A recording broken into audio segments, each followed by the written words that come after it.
تمام انبیاء کرام علیہ السلام دنیا میں آئے تو اپنی نبوت کی دلیل کے طور پر انہوں نے معجزات دیے۔ میرے نبی کریم علیہ السلام کے ایک ایک بال مبارک کو اللہ نے معجزہ بنا کے بھیجا، اور حضور نے بڑے معجزات دکھائے۔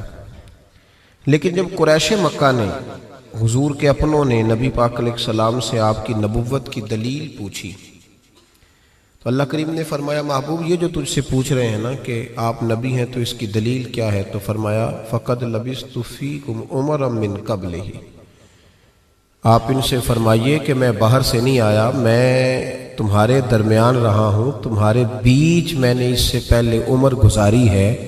افلا تعقلون، تمہیں عقل نہیں، تم غور نہیں کرتے؟ میں کوئی باہر سے نہیں آیا، 40 سال تمہارے اندر رہا ہوں، میری طرح کوئی سچا ہے تو دکھاؤ، میری طرح کا کوئی وعدے کا پابند ہے تو دکھاؤ۔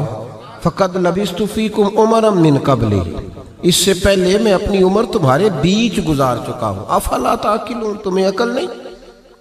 اپنے کردار کو، اپنے اخلاق کو، نبی کریم علیہ السلام نے خود اپنی زندگی کو، بات پہ غور کیجئے گا، خود اپنی زندگی کو اللہ کے رسول نے اپنی نبوت کی دلیل کے طور پر بیان فرمایا، اور اللہ کریم نے فرمایا وَإِنَّكَ لَعَلَىٰ خُلُقٍ عَظِيمٍ، محبوب بے شک ہم نے آپ کو اعلیٰ ترین اخلاق کا مالک بنایا ہے۔ میں آیت کی زیادہ تشریح میں نہیں جاتا، اعلیٰ حضرت کا ایک جملہ پڑھ کے آگے گزرتا ہوں۔ فاضل بریلوی رحمۃ اللہ علیہ فرماتے ہیں کہ اخلاق وہ نہیں ہے، سرکار اعلیٰ حضرت فرماتے ہیں اخلاق کا مطلب یہ نہ سمجھو کہ جو اچھے اچھے کام تھے وہ نبی پاک نے کیے، یہ مطلب نہیں، بلکہ فرماتے ہیں جو حضور نے کر دیا وہ اچھا ہو گیا، جو نبی پاک نے کر دیا وہ اچھا۔ اب پتہ نہیں آپ کی ادب سے، شعر و شاعری سے کتنی دلچسپی ہے، لیکن اس فکرے کو آپ سمجھ لیجئے کہ یہ نہیں کہ جو اچھے کام تھے وہ حضور نے کیے، بلکہ جو نبی پاک نے کر دیا وہ اچھا ہو گیا۔ اگر نبی پاک نے اکرمہ بن ابو جہل کو معاف کر دیا تو یہ بھی اچھا ہے، اور اگر حضور علیہ السلام نے فرمایا کہ جاؤ میرے گستاخ کی گردن کاٹ کے لاؤ تو یہ بھی اچھا ہے۔ جو حضور نے کر دیا وہ دونوں چیزیں اچھی ہیں۔ میری بات کی سمجھ آ رہی ہے آپ حضرات کو؟ ہمارے ہاں نا اخلاق کا ترجمہ بڑا مختصر سا کیا جاتا ہے، میری اور آپ کی طرح کے سادے لوگ وہ کہتے ہیں میٹھا بولو یہ اخلاق ہے، میٹھی بات کرو، باقی جو مرضی کرو، صرف تم میٹھا بولو یہ اخلاق۔ او خدا کے بندے، میٹھا تو کئی دفعہ بندہ ٹریننگ سے بھی بولتا ہے۔ آپ کبھی جہاز کے عملے کے ساتھ سفر کریں نا تو میری طرح کا جو بالکل وہ لو سیٹ پہ بیٹھا ہوتا ہے نا، پیچھے اکانومی میں جو آدمی بیٹھا ہوتا ہے، وہ بھی جب جہاز پہ چڑھتا ہے نا، سواری کرتا ہے، تو وہ جو عملہ جن کی تنخواہیں لاکھوں میں ہیں وہ جی سر جی کہہ کے سوال کا جواب دیتے ہیں۔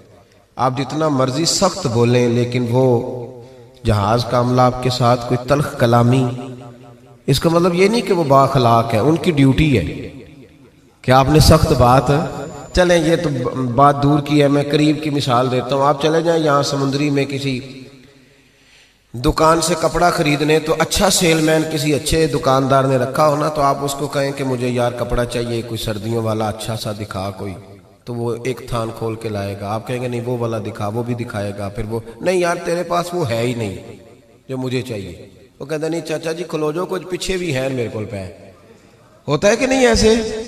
وہ پیچھے سے بھی 2-4 تھان اٹھا کے لاتا ہے، کھول کے دکھاتا ہے، بڑا کچھ کرتا ہے، اور یار تجھے پہلے کہا تھا تیرے پاس وہ نہیں جو مجھے چاہیے، تو وہ کہتا ہے جی آپ اس طرح کریں پرسوں آئیے گا، کل مال آنا ہے نیا، یعنی آپ نے اس کو تھکا دیا، ساری دکان کھلوا لی، پھر بھی اس نے غصہ، لیکن جب آپ دکان سے اترے تو پھر اس نے کہا یار دیکھو نخرہ کتنا اس کا۔ تو یہ بتائیں یہ اخلاق ہے کہ ٹریننگ ہے؟ بولیں تو صحیح تھوڑا یار، یہ کیا ہے؟ تو لوگ سمجھتے ہیں کہ ٹریننگ کا نام ٹریننگ اور چیز ہوتی ہے، اخلاق اور چیز ہوتی ہے۔ کسی بندے نے دین کے لیے کسی کو ڈانٹ دیا تو اس نے کہا دیکھ بڑا سخت آدمی ہے، او بھائی اس نے اگر تو ذات کے لیے ڈانٹا ہے پھر تو سخت ہے، اور اگر وہ دین کے لیے بات کر رہا ہے تو وہ سخت نہیں ہے، وہ محمد عربی کا نوکر ہے، وہ رسول اللہ کا غلام ہے۔ ہم نے نا اخلاق کا ترجمہ، ایک بندہ اخلاق، چلے میں اور سادہ کرتا ہوں، میں خود دیہاتی ہوں نا تو میں اور سادہ کرتا ہوں، ایک بندہ با اخلاق ہوندا ہے تے ایک میسنا ہوندا ہے، ان دونوں میں فرق ہوتا ہے، پتہ ہے آپ کو؟ تو شریعت اس کا دفاع نہیں کرتی کہ جو اندر بغض چھپائے اور زبان پہ خیر رکھے۔ نبی کریم صلی اللہ تعالی علیہ وسلم نے جو اخلاق سکھائے اس کو سمجھے۔ صرف میٹھا بولنے کا نام اخلاق نہیں میرے بھائی، سچ بولنے کا نام اخلاق ہے۔ صرف میٹھا بولنے کا نام ہی اخلاق حسنہ نہیں، سنو اور یاد رکھو، وعدہ وفا کرنے کا نام اخلاق ہے۔ صرف جملے تراش کے اچھے فکرے ڈھونڈ کے لانے کا نام اخلاق نہیں، بلکہ لالچ چھوڑ دینے کا نام اخلاق ہے۔ تعلیم اس چیز کا نام نہیں کہ آپ نے کہہ دیا سارے گاؤں والے جاہل ہیں جی میں تو آکسفورڈ کا پڑھا ہوا ہوں، یہ ان پڑھ بندے انہیں کیا پتا، میں نے تو کل ابھی ایم فل کا داخلہ بھجوایا ہے، یہ تو سارے ان پڑھ ہیں، میں تو ابھی کل جو ہے وہ میں نے درسیات مکمل کیا دورہ حدیث میں، ان جاہلوں کا کیا پتا۔ یہ کہہ کے جان چھڑانا آسان ہے، لیکن کسی جاہل کو تعلیم دینا بڑا مشکل کام ہے۔ سب کو ان پڑھ کہہ کے گزر جانا یہ تو آسان کام ہے۔ مولا علی شیر خدا رضی اللہ تعالیٰ عنہ سے کسی شخص نے کہا تھا حضور پڑھا لکھا بندہ کون ہوتا ہے، عقل مند کون ہوتا ہے؟ تو فرمانے لگے جس کو جاہلوں سے صحیح گزارا کرنا آ جائے وہ پڑھا لکھا ہوتا ہے۔ فرماتے ہیں جو ان پڑھ لوگوں کے بیچ صحیح وقت گزارے نا، وہ سر پکڑ کے بیٹھ گیا، ابا جی آپ کو پتہ ہی نہیں، آپ تو پرانے زمانے کے۔ او بھائی وہ نہیں پرانے زمانے کا، تو جاہل ہے۔ جس کو باپ دیکھیں نا، کبھی کبھی جب ہم عمرے کی فلائٹ لیتے ہیں نا تو ہمارے بچے ہنس رہے ہوتے ہیں، دیکھو بابا جی کو پتہ ہی نہیں کس سیٹ پہ بیٹھنا ہے، بچے مذاق اڑا رہے ہوتے ہیں، دیکھو جی ان کو پتہ ہی نہیں کہ بیلٹ کیسے باندھنا ہے، ان کو پتہ ہی نہیں کس طرح۔ او خدا کے بندے تو کس طرح کی بات کر رہا ہے؟ اگر تو پڑھا لکھا ہوتا نا تو اٹھ کے بابا جی کا ہاتھ پکڑتا، تو ان کا سیٹ نمبر دے کے انہیں چھوڑ کے آتا۔ اگر تو تعلیم یافتہ ہوتا نا تو انہیں بتاتا اٹھنا کیسے ہے، بیٹھنا کیسے ہے۔ میرے رسول پاک علیہ السلام کا کمال یہ ہے کہ رسول پاک نے اس قوم سے گزارا کیا جو بچیاں زندہ دفن کر دیتی تھی، اس قوم سے گزارا کیا جو کھڑے کھڑے جانوروں کو نیزہ مار کے خون نکال کے پی جاتی تھی۔ میرے محبوب نے ان لوگوں کے بیچ رہ کے وقت گزارا اور اس طرح کی طبیعتیں بدل دیں کہ کل تک جو بیٹیاں کاٹ ڈالتے تھے اب وہ بیٹی کمرے میں آتی ہے تو اٹھ کے کھڑے ہو جاتے ہیں۔ تو آپ یہ دیکھیں اخلاق اس چیز کا نام ہے کہ آپ نے کسی کو ٹرین۔ دیکھیں حضرت علامہ حلبی نے سیرت حلبیہ میں اس کو لکھا ہے اور امام طبرانی نے طبرانی میں لکھا ہے۔ نبی کریم علیہ السلام بیٹھے تھے تو ایک آدمی مانگنے آ گیا۔ پہلے تو اس نے مانگا بڑے عجیب انداز میں، حضور گزر رہے تھے، اگرچہ یہ حدیث بخاری میں بھی موجود ہے، مسلم میں بھی ہے، نسائی ابن ماجہ میں بھی ہے، لیکن میں جو جس تفصیل سے عرض کر رہا ہوں یہ میں جس کتاب کا حوالہ دے رہا ہوں وہاں سے اسی تفصیل سے عرض کروں گا، اسی انداز میں موجود ہے وہاں روایت۔ ایک شخص آئے تو نبی پاک صلی اللہ علیہ وسلم گزر رہے تھے، مسجد نبوی میں آ رہے تھے، توجہ ہے میرے مانیوں کی میری بات پر۔ نبی کریم صلی اللہ علیہ وسلم نے نا سرخ دھاری دار یمنی چادر کندھے پہ رکھی ہوئی تھی۔ وہ بندہ پیچھے سے آیا، اس نے آ کے حضور کی چادر کو پکڑ کے کھینچا، چادر کھینچی۔ حضرت انس بن مالک رضی اللہ تعالیٰ عنہ فرماتے ہیں کہ جب چادر کھینچی تو میں نے حضور کی گردن مبارک پر اس چادر کا نشان دیکھا، یعنی اتنی سخت چادر کہ پھر گئی گلے مبارک میں۔ اب جب نبی کریم علیہ السلام کی چادر کھینچتا ہے تو کہتا پتہ کیا ہے؟ کہنے لگا اے اللہ کے رسول میں بھوکا ہوں، غریب ہوں، کچھ خیرات لینے آیا ہوں۔ یہ دروازہ ذرا کوئی زور سے کھٹکھٹائے تو اس کی خیر نہیں، وہ تو خیرات لینے آیا کہ لوٹنے آیا ہے؟ اس نے چادر کھینچی اور کہنے لگا جی میں کچھ لینے آیا ہوں۔ حدیث بخاری میں بھی نبی پاک کے یہ جملے موجود ہیں۔ حضرت انس بن مالک فرماتے ہیں فَالْتَفَتَ إِلَيْهِ فَضَحِكَ، فرماتے ہیں جب نبی پاک نے اس کی طرف دیکھا نا تو میرے رسول نے مسکرانا شروع کر دیا۔ اس نے چادر کھینچی ہے، گلے پہ نشان پڑ گیا اور کہتا ہے میں مانگنے آیا۔ میرا خیال ہے میں ہوتا تو ایک تھپڑ مارتا پہلے، بھئی تو مانگنے آیا ہے کہ تو جان لینے آیا ہے؟ تو کچھ لینے آیا، یہ کیا طریقہ ہوا؟ اس نے گردن پہ نشان ڈال دیا، لیکن محبوب کریم مسکرائے۔ کیا خوبصورت انداز ہے فاضل بریلوی کا۔ اور پتہ نہیں اعلیٰ حضرت کہاں بیٹھ کے لکھا کرتے تھے، جب حضور مسکراتے تھے تو اعلیٰ حضرت فرماتے ہیں جس کے گچھے سے لچھے جڑے نور کے، جس کے گچھے سے لچھے جڑے نور کے، ان ستاروں کی نزہت پہ لاکھوں سلام، اور جس کی تسکین سے روتے ہوئے ہنس پڑے اس تبسم کی عادت پہ لاکھوں سلام۔ ذرا شعر کی لذت تو لیجیے گا. جس کی تسکین سے روتے، فرماتے ہیں بڑا بھی غمگین ہونا بندہ تو نبی پاک ہلکی سی تسکین کرے، پورا مسکرائے بھی نہ، پورا مسکرائے بھی نہ تو بندے کے غم سارے دور ہو جاتے ہیں. اب سوال یہ اٹھتا تھا کہ ہم کیا انتظار کریں گے کہ نبی پاک کب مسکرائیں گے؟ کیا یہ قوم انتظار کرے گی؟ تو اعلیٰ حضرت فرمانے لگے نہیں، انتظار کرنے کی ضرورت نہیں، ہر وقت مسکرانا تو میرے نبی کی عادت ہے. انداز دیکھیے، جس کی تسکین سے روتے ہوئے ہنس پڑے، اس تبسم کی عادت پہ لاکھوں سلام. تو نبی کریم علیہ السلام دیکھ کر کے مسکرائے اس صحابی کو، اس شخص کو. حضور مسکرائے اور نبی کریم گھر لے آئے. عشاء کا وقت قریب ہو گیا. رسول کریم علیہ السلام، یہ لفظ بخاری کے نہیں ہیں، یہ صاحب سیرت الانبیاء کے. دیکھیں کتنے محتاط انداز میں بات کر رہا ہوں، کیونکہ زمانہ بدل گیا ہے نا، حالات بدل گئے. غیروں کی بات نہیں، اپنوں کو بڑی دلیلوں کی ضرورت ہے. بھلا کبھی اپنوں نے بھی دلیل مانگی ہے، لیکن اب اپنوں کو بھی دلائل کی ضرورت ہے تو دے رہا ہوں انشاءاللہ تعالی. اور کوشش کروں گا لفظ لفظ پہ میں دلیل رکھوں. بھائی غور کریں اور سمجھیں اس پہلو کو. نبی کریم صلی اللہ تعالی وسلم گھر لے آئے. عشاء کے اوقات حضور نے کچھ دیا، بہت زیادہ دیا حضور نے. اور میرے کریم سے گر قطرہ کسی نے مانگا، دریا بہا دیے ہیں. اب یہ لفظ بھی سیدھا کرنا ہے، یہ دربے نہیں ہے، یہ در بے بہا دیے. در علیحدہ ہے اور بے بہا علیحدہ ہے. یہ بھی دیکھیں نا، فاضل بریلوی کا کلام ہے نا، ذرا سمجھ کے پڑھنا پڑتا ہے. دریا بہا دیے ہیں، در بے بہا دیے ہیں. اب شعر سمجھ میں آئے گا آپ کے. تو بڑا کچھ دیا اللہ کے رسول صلی اللہ علیہ وسلم نے، عطا کیا. تو وہ پتہ کیا کہتا ہے حضور سے جس کو دے رہے ہیں؟ وہ کہنے لگا جی میں نے تو بڑی تعریف سنی تھی، تو آپ نے معاذ اللہ کچھ بھی نہیں دیا. میں نے سنا تھا جھولیاں بھر جاتی ہیں، تو یہ کیا دے رہے ہیں؟ توجہ ہے میری بات پر؟ مطلب یہ کہ اگر آپ کھڑے ہو نا کسی اشارے پہ، گاڑی کی بریک لگائیں تو مانگنے والے نے شیشے پہ دستک دی تو شیشہ نیچے کر کے 10 روپے تھمائے تو اس نے کہا یہ کیا دے رہے ہو؟ 100 کا نوٹ دو. کو 10 بھی کھول ہی دینے آکی دل ہے پورا دے نا، جو تو 100 لفظ ہی ہوتا لے لے. تو بھائی کو چھیننے آیا ہے. ایسے ہی ہوتا ہے کہ نہیں ہوتا؟ صحیح کہہ رہا ہوں میں؟ تو یہ کیا بات ہوئی؟ کہنے لگا جی آپ، میں نے بڑی تعریف سنی تھی تو آپ کیا دے رہے ہیں؟ جب اس نے یہ لفظ کہے تو حضرت عمر فاروق نے تلوار نکالی، فرمایا میں تیری گردن اتار دوں گا. میرے محبوب نے فرمایا عمر تم نہیں جانتے، پیچھے ہٹ جاؤ. حضور گھر لے گئے. ازواج مطہرات کے پاس جو کچھ تھا سارا ہی اسے عطا کر دیا. سیدہ فاطمہ کے گھر میں جو کچھ تھا سارا دے دیا. اس کی جھولی بھر گئی. جب بھر گئی نا، اب پتہ کیا کہتا ہے؟ کہتا ہے محبوبہ میں نے جو تعریف سنی تھی نا، آپ کو میں نے اس سے بڑھ کے پایا ہے. حضور اتنا سخی بندہ دیکھا ہی نہیں، اتنا کمال میں نے دیکھا ہی نہیں، حضور اتنی شان میں نے دیکھی نہیں جتنی آپ کی ہے. محبوب نے سلایا گھر میں. فجر کا وقت اٹھایا تو فرمایا جو بات رات مجھ سے کی تھی وہ میرے غلاموں سے بھی کر دو گے؟ وہ کہہ دو گے بات جو تم نے بات میں کی تھی؟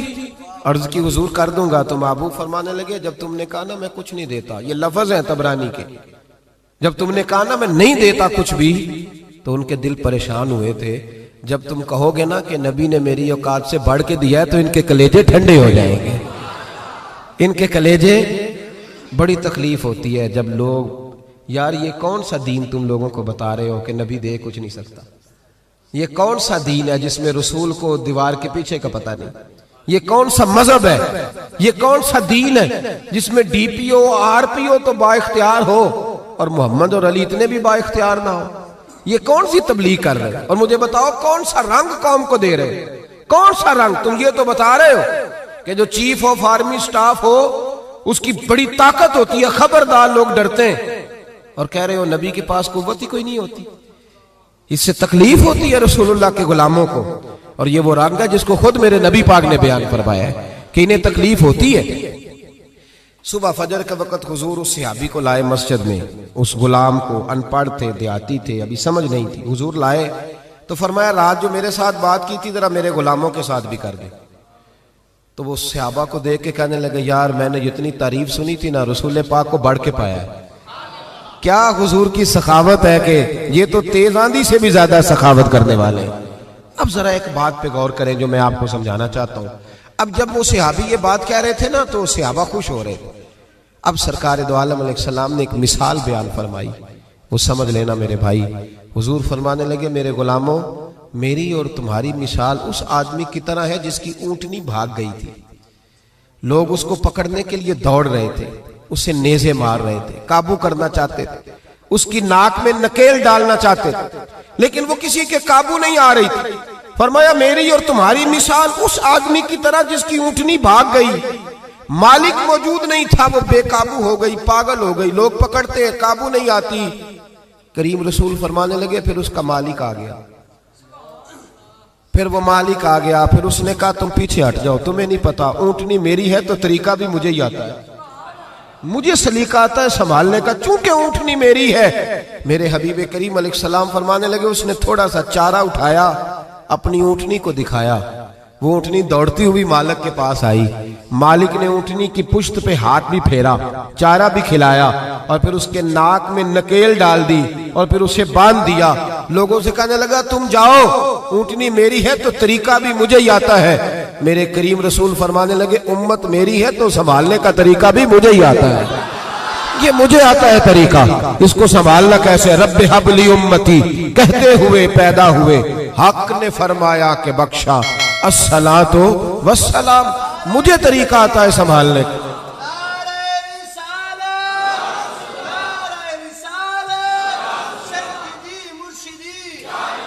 یہ سنیں, اللہ کو سنیں جی.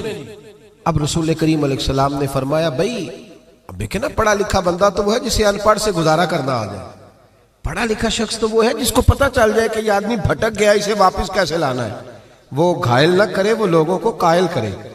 وہ یہ نے کہا جا دوڑ جا, تجھے کیا پتا بات کیسے کرنی ہے, بلکہ وہ کہے آ بیٹھ جا, جب تک تیری تسلی نہیں ہوگی میں تجھے جانے نہیں دوں گا, آ جا بیٹھ جا. بھائی اب رسول کریم علیہ السلام نے فرمایا عمر کل اگر تم اسے مار دیتے تو یہ جہنم میں جاتا, اور آج جس حال میں یہ موجود ہے اگر اس حال میں دنیا سے جائے گا تو رب کریم اسے بغیر حساب کتاب جنت عطا فرمائے. بھئی ہمیں گزارا کرنا آنا چاہیے, ہمیں پتہ ہونا چاہیے کس طرح کس آدمی سے. میرے رسول پاک کی سیرت میں ایک انوکھا واقعہ بھی لکھا ہے. حضور کے غلام تھے, ظاہر نام تھا. نبی کریم علیہ السلام فرمایا کرتے تھے میں اس کا شہری ہوں, یہ میرا پینڈو ہے, یہ میرا دیہاتی ہے. اب تو پینڈوؤں کو بڑی شرم آتی ہے نا پینڈو کہہ دیں. میں کئی دفعہ کہتا ہوں منو آنکھو یار کھول کے سارے پینڈو, میں بھی پینڈو جی, میرے ابا جی بھی, میرے دادا جی بھی. اصلاً آپ کو پتہ ہے کہ شہروں میں رہنے والے عربیوں کا رواج تھا کہ جب وہ شہر میں بچہ پیدا ہوتا تو اسے تازہ ہوا کے لیے 4-5 سال گاؤں میں بھیجتے. اسی لیے تو میرے نبی حضرت حلیمہ کے پاس گئے تھے. تو یہاں پینڈو گردن جھکا لیتا ہے. یہ جتنے شہر آباد ہیں پینڈوؤں کی وجہ سے آباد ہے. پینڈو بڑی تر و تازہ قوم کو کہتے ہیں, پر پتہ نہیں کیا بات ہے, مور بڑا خوبصورت ہوتا ہے, ہر وقت پیروں کو دیکھتا رہتا ہے, کہتا ہے کبھی یہ صحیح ہوتے نا. او خدا کے بندے باقی سارا جسم دیکھنا, تیری صرف سڑک کچی ہے تو سب سے نیچا ہو گیا ہے. تیری سڑک کچی ہے پر تیری ہوا بڑی تر و تازہ ہے. تو اس طرح بھی تو غور کرنا, اپنی مٹی پہ چلنے کا سلیقہ سیکھو. سنگ مرمر پہ چلو گے تو پھسل جاؤ گے. اور درویشوں نے کہا تھا دیش اپنے دیاں واللہ نالو, تم بے لالا کھائیے, امی غیر ملک دے باغاں اندر میوے کھان نہ جائیے. او بھائی یہاں رہ. وہ صحابی آیا کرتے تو حضور فرماتے یہ نا میرا پینڈو ہے, میں اس کا شہر. وہ آتے تو عجیب و غریب ہی باتیں کرتے. کئی پوچھتے کھانا کیا ہے, سویرے کیا کھایا تھا. اب میرے مریدوں میں سے شاگردوں میں سے کوئی آ کے کہے استاد جی سویرے کا کھایا تھا, میں کہوں گا تیرا دماغ ٹھیک ہے, جو بھی کھایا تھا تو کون ہوتا ہے پوچھنے والا. لیکن وہ عجیب و غریب سوال کرتے. میرے نبی کریم مسکرا کے جواب دیتے. یہ اخلاق ہے. یہ کہ اب تو خیر پیروں کا تو رواج ہی بڑا انوکھا ہے. یہاں تو مرید جب داخل ہو خانقاہ پہ تو 5000 کا نوٹ پہلے نکال دے, پھر تو ہو سکتا ہے شفقت کھل جائے ساری, پھر تو ماحول صحیح ہو جائے. لیکن اگر مرید بیچارہ آتے ہی اس کو خود بھوک لگی ہو لنگر دینا پڑے تو پھر پیر صاحب کہتے ہیں تو آج کیوں آیا, جمعراتی سویرے 10 بجے اوڑا سے, تجھے نہیں پتا کہ آج میں چلے میں رہتا ہوں. کیا تماشا. اقبال نے کہا خدا بندہ یہ تیرے سادہ دل بندے کدھر جائیں کہ درویشی بھی عیاری ہے شہنشاہی بھی عیاری. اور اقبال کہنے لگے یہ نذرانہ نہیں یہ سود ہے پیران حرم کا, یہ نذرانہ نہیں یہ سود ہے. میں سخت لوگوں کے پاس بیٹھتا ہوں تو کبھی کبھی کو بات سخت بھی مجھ سے نکل جاتی ہے, مجبوری جو ہوئی ہو جاتی. میں لاہور میں تھا, بڑی اچھی کانفرنس ہو رہی تھی, تو بعد میں ایک اور جگہ پہ پہنچ گئے تو وہاں کچھ مشائخ کے مریدین کے مخصوص حلقے بھی موجود تھے. تو ایک شخص نے مجھے کہا ان میں سے کہ یہ کچھ مریدوں نے نا اپنے رخشوں پہ لکھایا ہوا ہے صاحب میرے پیر کی دعا ہے. تو لوگ بڑا تاثر لیتے ہیں کہ اب پیر کی دعا سے صرف رکشہ ہی ملا ہے، تو ان سے کہیں یہ نہ لکھوایا کریں۔ تو میں نے کہا چلو میں مرید کو منع کر دیتا ہوں، کیونکہ مرید سادہ تو رو رو کے ہو گیا تائب، کاش اس پیر مغاں کو بھی مل جاتی توبہ کی توفیق۔ تو میں نے کہا کہ چلو میں مرید کو منع کر دیتا ہوں رکشے پہ نہ لکھوائے، پیر صاحب تو اپنی پراڈوں پہ لکھوائیں نا کہ سب میرے مریدوں کا نذرانہ ہے، ان کو منع کر دیتے ہیں۔ اور آپ سے شکوہ ہے، آپ سے شکوہ ہے، یہ جو آپ کو 40 سال مصلے پہ کھڑے رہ کے امامت کراتا ہے یہ کبھی پیر نہیں بنتا، حالانکہ رسول اللہ کے مصلے پہ کھڑا ہے، نبی پاک کے ممبر پہ کھڑا ہے۔ میں نے کہا ہے تھوڑی خشکی ہے تو کچھ باتیں سخت بھی کروں گا۔ میرے پاس ایک شخص آیا کرتا تھا، روز اپنے پیر کی کوئی نہ کوئی کرامت سناتا، تو ایک دن گھر میں کچھ جھگڑا ہو گیا بھائی کا، کوئی طلاق کا معاملہ ہوا تو مجھ سے پوچھنے آ گیا، کہنے لگا حضرت جی وہ طلاق کا مسئلہ بتائیں۔ تو میں کہا پیرا نو پوچھو، کہنے ہونا نہیں ہوندا۔ تو میں کہا جیل نے پھر کرامت تو روز نہیں تیار ہوتی ہے، بانج علمو جو کرے فقیری او جاہل مرے دیوانہ ہو۔ میں کافر نہیں آکے، حالانکہ سلطان باؤ نے کافر کہا، تو میں حالانکہ اتنی بات نہیں کر رہا جتنی وہ کہہ گئے۔ خیال کریں تھوڑا سا، ہم نے تو استحصال کیا۔ یہ مدرسے کے بچے نا عید والے دن یہ بھی حدیث سنائی جاتی ہے، یہ بھی حدیث سنائی جاتی ہے کہ ان کے پیروں کے نیچے فرشتے پر بچھاتے، اور پھر کمیٹی والوں نے اسی جس کے نیچے پیروں کے نیچے پر بچھا رہے ہیں اسی کی گردن پر کھالیں بھی رکھی ہوتی ہے۔ یہ وہ معزز آدمی ہے جس کے پیروں کے نیچے فرشتوں نے پر بچھائے؟ یہ تو استحصال کیا آپ نے، حد کر دی۔ بہت سارے شیخ الحدیث ہیں جن کی بیٹیاں ابھی اس انتظار میں ہیں کہ کہیں سے جہیز آئے گا تو شادی ہوگی۔ میں ایسے لوگوں کو جانتا ہوں جنہوں نے 40 سال فقہ پڑھائی لیکن اپنا مکان نہیں مل سکا، اور ان فراڈیے پیروں کو اور بے شرع نعت خانوں کو اور جاہل خطیبوں کو آپ نے رئیس اعظم کر دیا۔ کبھی اس دکھ کو سنو گے تو میں سناؤں گا، آپ لوگوں نے حد کر دی۔ یہ ربیع الاول آتا ہے تو ریٹ لگتے ہیں، بولیاں لگتی ہیں۔ ڈرو اللہ تعالیٰ سے، ڈرو۔ جو آپ کو ہر جمعے رسول اللہ کا دین سناتا ہے وہ بھی نبی پاک کا نمائندہ ہی ہے، کبھی آگے بڑھ کے اس کا بھی حال پوچھ لیا کرو۔ ہم تو سوٹ دیتے ہیں قاری صاحب کو 27ویں رات کو، اسی 27ویں کو دیتے ہو نا، تاکہ نہ کوئی درزی پکڑے نہ کوئی سی کے دے، وہ پہننا نہ لے کے عید والے دن نیا جوڑا ہمارے برابر نہ ہو جائے، اس لیے 26ویں روزے دیتے ہو۔ ان کی قدر کرو۔ آستانے ہر گاؤں میں بہت بڑا گنبد دربار کا تو نظر آتا ہے، پر مدرسے بے آباد ہو گئے، مدرسے خدا را۔ کوئی شک نہیں کہ ہمارے اندر کوتاہیاں آئی ہیں، پر کبھی ان طالب علموں کا حال بھی دیکھو۔ ایک محتمم صاحب تنظیم المدارس کی میٹنگ تھی تو کہہ رہے تھے میں نے کبھی مدرسے کا کھانا نہیں کھایا آج تک، طالب علم میں بڑا نیک ہوں۔ تو میں نے کہا جناب آپ اس طرح کریں کہ والا تقوی چھوڑ دیں، سویرے سے مدرسے کا ہی کھانا کھائیں تاکہ پتہ چلے مدرسے میں پکتا کیا ہے، آپ صبح سے وہی کھائیں تاکہ آپ کو خیال آئے۔ بہرحال میں بات دور نہیں لے کے جاتا، میں آپ کو سمجھا رہا ہوں کہ دین کو اس کی اصل بنیاد پر، اصل وہ صحابی آیا کرتے تو نبی پاک کو وسایا کرتے، اور ایسے ایسے عجیب سوال کرتے، حضور بڑی تسلی سے جواب دیتے۔ حضرت عمر فاروق فرماتے ہیں جب حضور کبھی پریشان ہوتے تو ہمارا دل کرتا وہ پینڈو کبھی آ جائے نا، وہ کبھی آ جائے نا آج تو محبوب کو ہنسائے، آ جائے کبھی۔ وہ کبھی کبھی آتے، کرتے پتہ کیا، اللہ کے محبوب صدقہ قبول نہیں کرتے تھے، نذرانہ لے لیتے تھے، اسی لیے مانگنا منع ہے، اور اگر کوئی خود دے تو نبی پاک نے فرمایا یہ سمجھو تمہیں اللہ نے عطا کیا ہے، یہ خود دے، یہ بخاری ہے۔ اگر آپ خود سے آ جائے تو وہ عطائے خداوندی، تو حضور کو کوئی تحفہ دیتا، نذرانہ دیتا تو قبول کر لیتے۔ وہ اکثر نہ تازے پھل لاتے، سبزیاں لاتے خرید کے، حضور جب تناول کر لیتے تو کہتے یا رسول اللہ وہ دکاندار کے پیسے بھی دینے ہیں، میں ادھار لایا ہوں۔ تو محبوب فرماتے میں نے تجھے کہا تھا لاؤ، کسوڑے سارے لاتے ہیں تو میرا بھی تو دل کرتا ہے نا۔ تو نبی کریم فرمانے لگے پھر اب کیا کروں گا حضور، اس کے پیسے دے دے۔ میں نے کہا تھا میں حضور سے کہوں گا پہنچ جائیں گے۔ تو کہتے ہیں نبی کریم نا ڈیوٹی لگاتے حضرت ابو بکر صدیق کی، حضور ڈیوٹی لگاتے حضرت عمر فاروق کی، ڈیوٹی لگاتے عثمان غنی مولا علی کی، فرماتے میرا غلام لے جا تو پیسے دے کے آ۔ حضرت انس بن مالک کہتے ہیں میں نے مدینے کی گلی میں وہ والا رنگ بھی دیکھا کہ جب وہ کالا کلوٹا حضور کا وہ دیہاتی غلام ایک دکان پہ کھڑا ہو کے سودا خرید رہا تھا، اچانک میرے نبی کریم آ گئے اور حضور نے پیچھے سے آ کے نا اس کی آنکھوں پہ ہاتھ رکھ دیا، پیچھے سے۔ کبھی اتنے لاڈ کرتا کوئی پیر دیکھا ہے مریدوں کے ساتھ؟ کوئی استاد دیکھا ہے کبھی؟ یہاں تو لوگ زیادہ ہاتھ چوم لے تو پیر کہتے ہو جراثیم نہ لگ جائے۔ میرے نبی کریم علیہ السلام نے ہاتھ رکھے اور حضور نے فرمایا بوجھ بھلا میں کون ہوں، ذرا بوجھنا یہ اخلاق ہے. پینڈو ہے اسے بولنا بھی نہیں آتا, اسے سلیقے بھی نہیں آتے, بوجھ بلا. تو صحابہ کہتے ہیں اس نے کمر پیچھے کی اپنی اور نبی پاک کے علم نشرہ کے سینے سے رگڑنے لگا, کہنے لگا محبوبہ مجھے نا آپ کہیں کہ بوجھو تو کون حضور, آپ تو 7ویں گلی سے گزرے تو مجھے پتا چلتا ہے میرے رسول گزر گئے. یا رسول اللہ مجھے پتا چل جاتا ہے, مجھے پتا ہے آپ کون ہے. میرے نبی کریم نے نا ادھر دیکھو ہاتھ تھام کے نا ان کا بلند کیا, فرمایا یہ غلام میں نے بیچنا ہے, کوئی خریدے گا؟ یہ میں نے بیچنا ہے, کوئی خریدے گا اسے؟ یہ میں نے بیچنا ہے.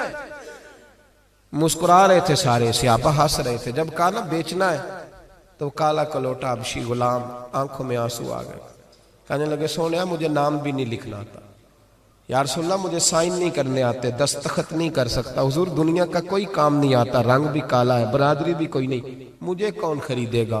تن تندور تے ہڈاں دا بالن اسی ہاواں نال تپایا, کپ کپ مکیاں پیڑے کیتے, اتوں عشق پلیتھن لایا, تن دا سالن من دی ہانڈی, لون صبر دا پایا, غلام فریدہ بس میں ساری تیری, تینوں وجہ یقین نہیں آیا؟ کہا یا رسول اللہ آپ کے سوا کوئی نہیں, مجھے کون خریدے گا حضور؟ کوئی بھی نہیں. میرے محبوب نے جب یہ سنا تو کندھے پہ ہاتھ رکھ کے موڑا اور سینے سے لگایا, میں چپ کر, جس کو میں خریدوں اس کی قیمت اللہ کی نظر میں بڑی زیادہ ہوا کرتی, رب کی نظر میں تو بڑا. او بھائی تو دیکھ نا تیرا انڈیا. میرا ایک سنگی ہے بڑا سادہ سا, وہ اکثر آتا ہے تو بچوں سے پوچھتا پیر صاحب کدھر ہے؟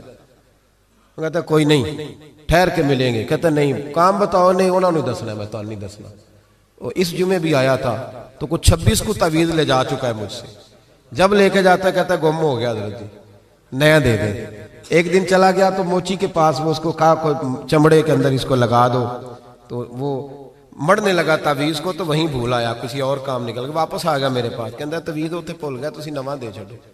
میں کہ انہوں جا کے پوچھو دے کول ہی ہوگا, کہتا جو انہیں گواتا ہویا تو مینوں پھر پھیرا پائے گا, تو آپ ایک اور دے دیں, میرا کچھ نہیں جاتا. آپ یقین کریں وہ سادہ ہے نا, وہ سادہ ہے, وہ کوئی بناوٹ نہیں کرے گا کبھی, وہ کوئی دھوکہ نہیں دے گا, وہ کبھی جھوٹ نہیں بولے گا, وہ کبھی ملمہ سازی نہیں کرے گا, وہ جتنی بات کرے گا اتنی کھول کے کرے گا. یار ان دیہاتیوں سے, ان پڑھوں سے, غریبوں سے, ان لوگوں سے جو سادے ہیں, جنہیں نہیں آتا کچھ بھی, ان سے کون گزارا کرے, کون ان کی بات سنے گا, کون ان کے قریب جائے گا, کون ان کے دکھ سنے گا. حضرت انس بن مالک کہتے ہیں کہ پگلی عورت, پاگل بی بی آ گئی نبی پاک کے پاس. پاکستان میں 5 لاکھ رجسٹرڈ مریض ہیں ٹینشن کے, نفسیات کی دوائی کھاتے ہیں 5 لاکھ لوگ, اور جو گھروں میں ساری رات نہیں سوتے وہ پتہ نہیں کتنے. اور نفسیات کے ڈاکٹر کہتے ہیں یہ لوگ پاگل اس لیے ہوئے کہ ان کے اپنوں نے انہیں ٹائم نہیں دیا, اپنوں نے وقت نہیں دیا. یاروں کے ساتھ برگر کھانے تو فیصل آباد چلے گئے, پر ماں کا دل کرتا تھا 2 گھڑیاں میرے بھی دکھ سن لیتا. یہ دوستوں کے ساتھ روٹی کھانے تو لاہور چلا گیا, لیکن بہن غریبنی انتظار کر رہی تھی سرگودے میں کہ ایک ٹیلی فون مجھے بھی کر دے گا. دکھ نہیں کسی نے پوچھے, بہن آ کے روئی کہ گھر میں بڑی تانگوں پر. بھائی نے کہا کہ میرے تو اپنے 6 بچے ہیں, میں تیری کہاں سے سنوں. وہ نفسیاتی مریض ہو گئی کہ شوہر بھی نہیں سنتا, بھائی بھی نہیں سنتا. ہم نے اشک نہیں پوچھے, پیار نہیں کیا, ہم نے صرف اچھی باتیں کرنے کا نام اور میٹھا بولنے کا نام اخلاق رکھا. سن لو, میں اکثر دوستوں کا کرتا ہوں, میں کہتا ہوں 1 لاکھ روپیہ عید پہ بندہ اپنی بیوی کو دینا, شاپنگ کر لے. 1 لاکھ روپیہ تو بیوی کہتی ہے تو انوکھا نہیں دیتا, ساری دنیا ہی دیتی ہے, تو انوکھا نہیں. لیکن 600 روپے کا پرانا جوڑا عید پہ جا کے بندہ بہن کو دے آئے نا, تو وہ رکھ لیتی ہے میز پہ, اور سہیلیوں کو بتاتی ہے میرا بھائی بڑا اچھا ہے, وقت پہ آتا ہے, کبھی نہیں بھولا. تیرا ایک ٹیلی فون تیری بہن ساری رات دیکھے نا.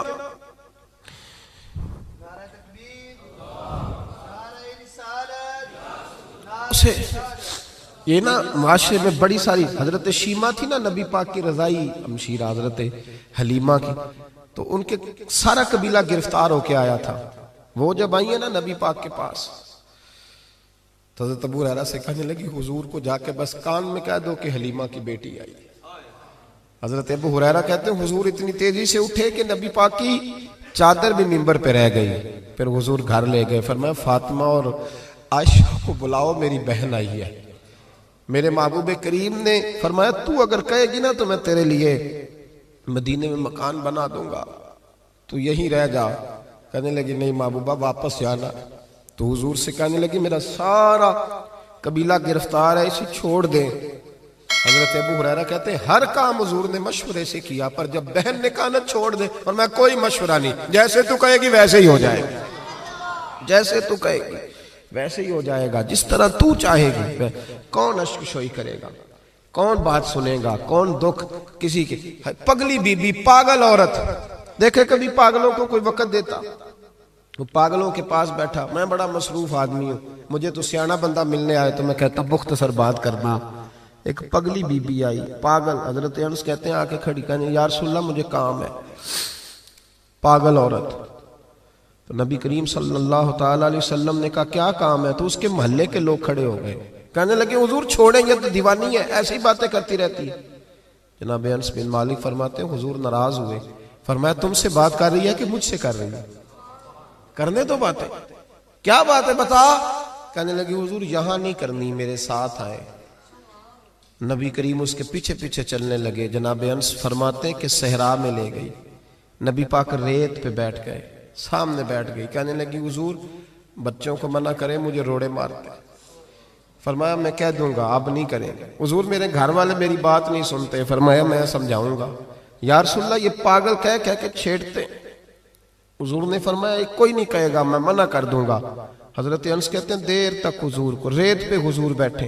یار یہ بھی سنت ہے میرے نبی، صرف کھانے کے درمیان میٹھا کھانا ہی سنت نہیں میرے بھائی، یہ بھی نبی پاک کی سنت ہے، یہ بھی رسول پاک کا طریقہ ہے. نبی کریم نے دیر تک وقت دیا، دیر تک. کبھی ہستی کبھی رو دیتی. حضرت انس کہتے ہیں میں نے یہ انداز بھی دیکھا، جب وہ ہستی تو حضور بھی ہستے. کبھی کو پاگل کے غم سن کے بھی رویا.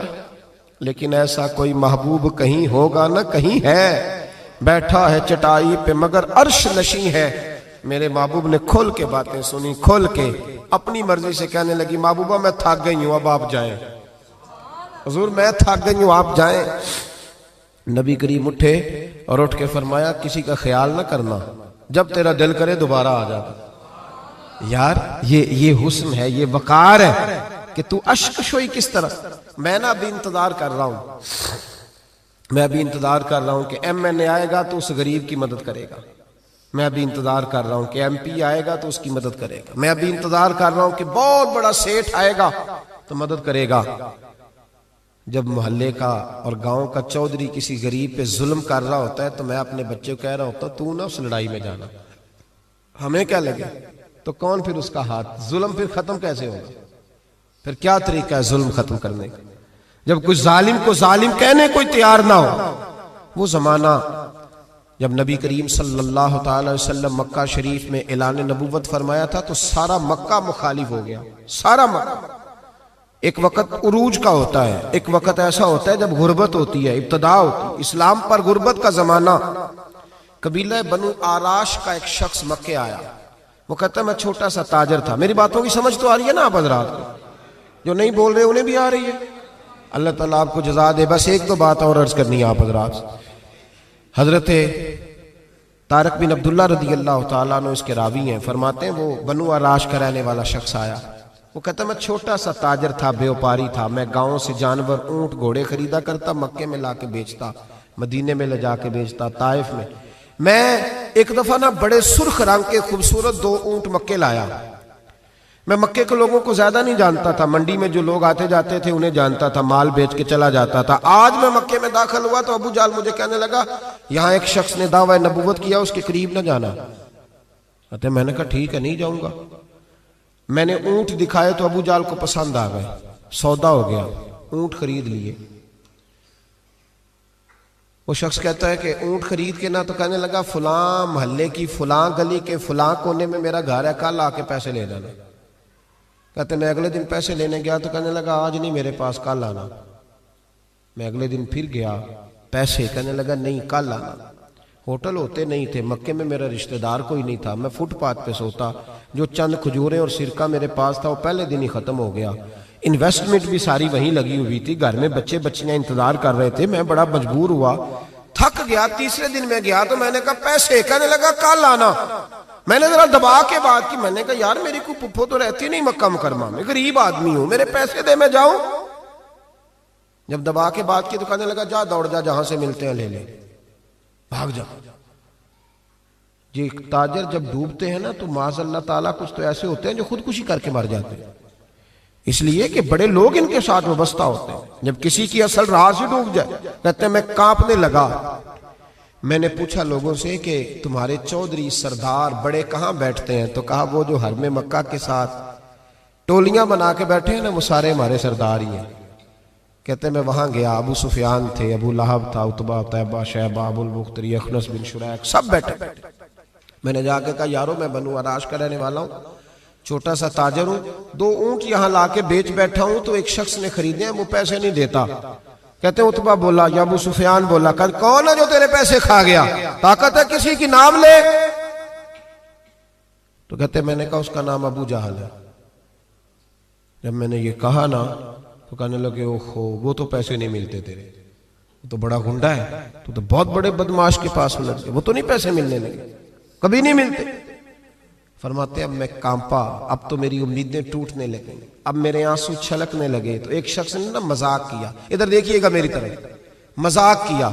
کہتے ہیں سامنے نا خانہ کعبہ کی دیوار کے ساتھ ٹیک لگا کے رسول پاک تشریف فرما تھے، نبی کریم بیٹھے ہوئے تھے، نبی کریم۔ تو ایک بندے نے معاذ اللہ ثم معاذ اللہ نقل کفر نہ باشد، اس نے نا مذاق کیا، کہنے لگا وہ جو بندہ بیٹھا ہے وہ تیرا مسئلہ حل کر سکتا ہے۔ کہتے ہیں اس نے مذاق کیا، باقی ہنسنے لگے۔ مجھے سمجھ نہ آئی کہ بھیجتے بھی ہیں اور مذاق بھی اڑاتے ہیں، لیکن ڈوبتے کو تنکے کا سہارا۔ میں حضور علیہ السلام کے قریب پہنچا، نبی کریم کچھ وظیفہ پڑھ رہے تھے۔ یہ غریب آدمی نا بیچارہ وزیر سے بھی ڈرتا ہے تو پیر سے بھی ڈرتا ہے کہ کہیں طبیعت پہ کوئی چیز گرا نہ گزر جائے۔ تو کہتے ہیں میں ڈرتے ڈرتے نا پیچھے بیٹھ گیا کہ فارغ ہوں گے تو میں بات کروں گا۔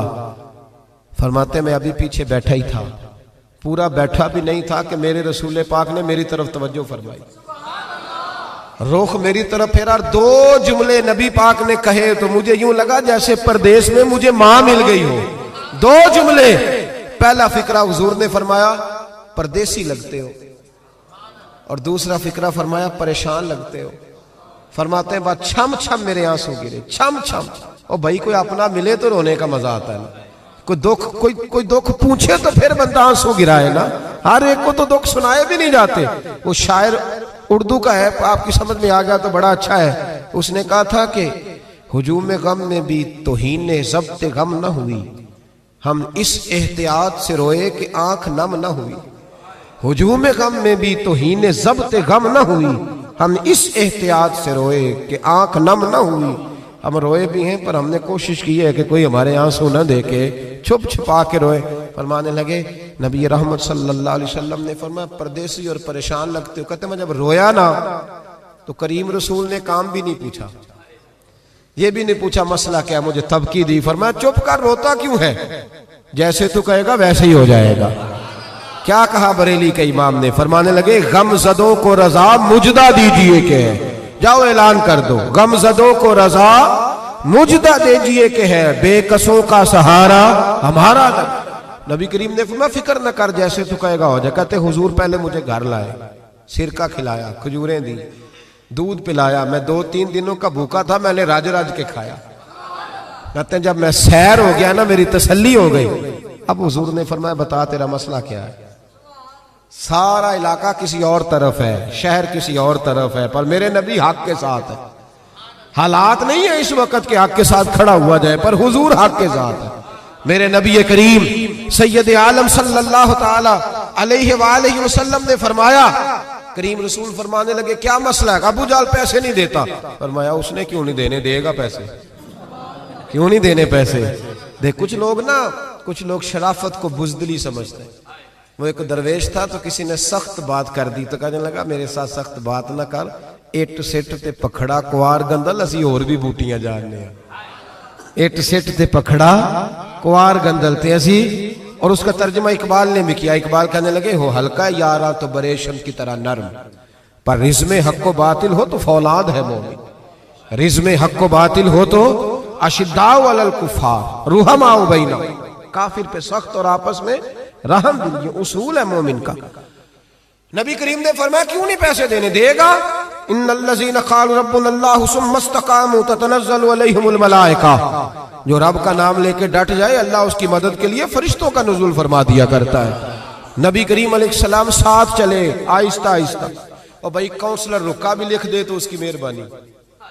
ویسے تو کونسلر کے دروازے پہ سویرے کو چلا جائے نا غریب آدمی، امیر آدمی پہ تو خیر پرچہ بھی ہو تو ایس ایچ او صاحب پوچھتے ہیں چوہدری صاحب درخواست آئی ہوتا کی کرنا ہے، تو غریب آدمی کو لے جاتے ہیں، تو وہ پھر جاتا ہے بیچارہ کونسلر صاحب کے پاس، چوہدری صاحب کے پاس، تو پھر اندر سے پیغام آتا ہے کہ چوہدری صاحب ٹوتھ پیسٹ کر رہے ہیں، پھر پیغام آتا ہے کہ بریڈ گرم ہو رہا ہے، پھر پتہ چلتا ہے کہ اب اخبار پڑھ رہے ہیں۔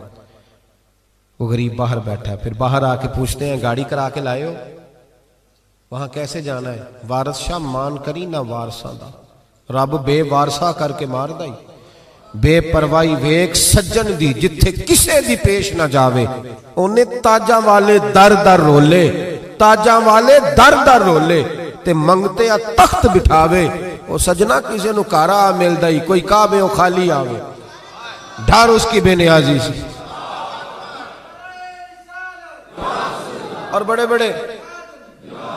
بڑے حاجی نمازی، ناراض نہ ہونا میری بات، بڑے بڑے حاجی نمازی حق کی بات کرنی ہوتی ہے تو پیچھے ہٹ جاتے ہیں۔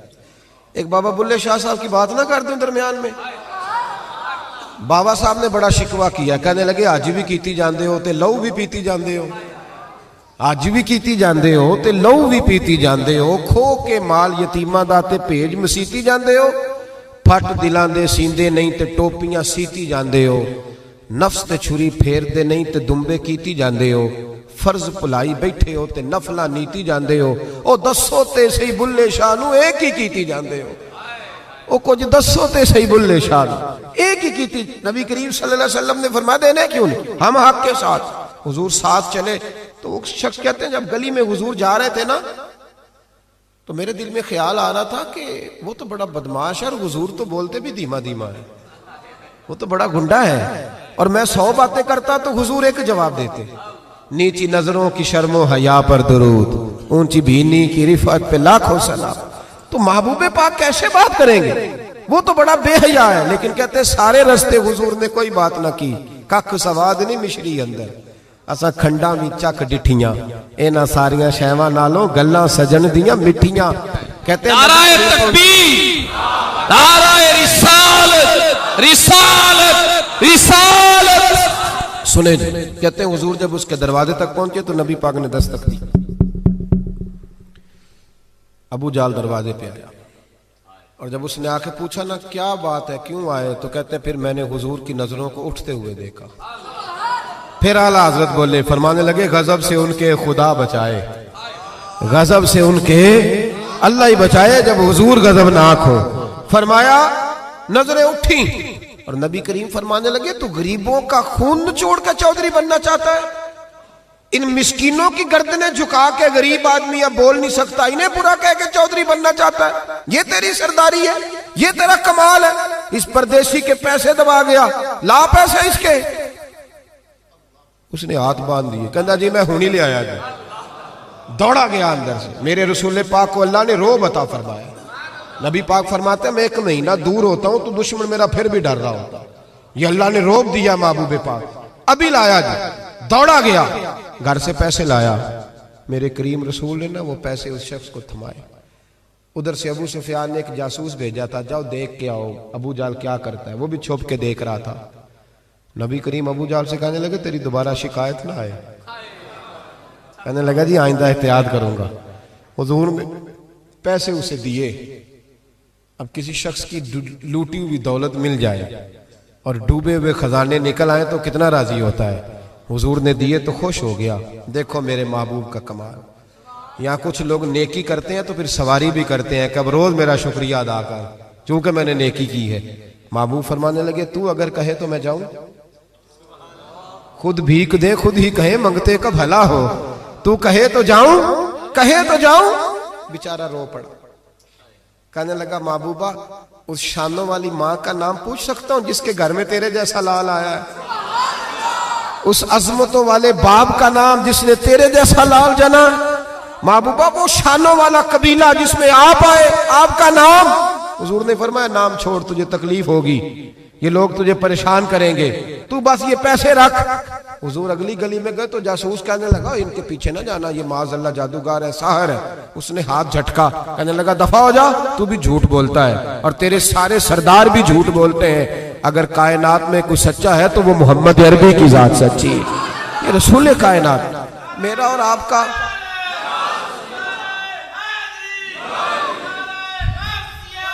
سنیں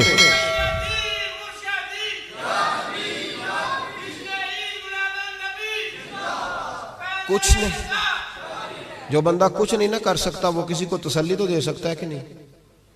اتنا تو ہو سکتا ہے نا۔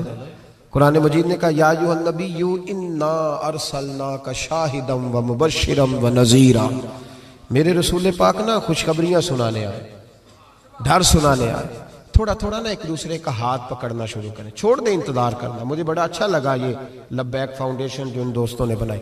دیکھو خیر کا کام کوئی بھی کرے نا، میری ایک طبیعت ہے، میں کہتا ہوں کہ میں یہاں آپ کے ہاں بیان کر رہا ہوں تو فیصل آباد میں جو بندہ اس وقت تقریر کر رہا ہے نا، مجھے اس کی تعریف کرنی چاہیے، اس لیے کہ میں یہیں کر سکتا ہوں اس وقت، وہاں جا کے نہیں کر سکتا۔ جو لاہور میں کر رہا ہے مجھے اس کو سپورٹ ہے۔ ہم پتہ کیا کرتے ہیں کہ خیر بس وہی ہے جو میرے پاس ہے، دائیں بائیں کچھ بھی نہیں۔ خدا مجھے ایسی خدائی نہ دے کہ اپنے سوا کچھ دکھائی نہ دے، ایسا نہ کرو۔ جتنا بھی جہاں بھی جو بھی اچھا کام کر رہا ہے اس کو سپورٹ کریں، اس سے نا ایک یونٹی پیدا ہوگی، ایک خوبصورتی آئے گی۔ تھوڑا تھوڑا پیار کرنا سیکھیں۔ ہم پتہ کیا کرتے ہیں، جب بھی اینک لگاتے ہیں تو ڈھونڈتے ہیں کہ کوتاہی کہاں پڑی ہوئی ہے، وہ کوئی کوتاہی مل جائے تو اس کو ڈسکس کریں۔ اچھے لوگ یہ کام نہیں کرتے۔ اچھے لوگ کوتاہی نظر آئے تو آنکھ بند کر لیتے ہیں، خوبی نظر آئے تو دنیا کو بتاتے ہیں۔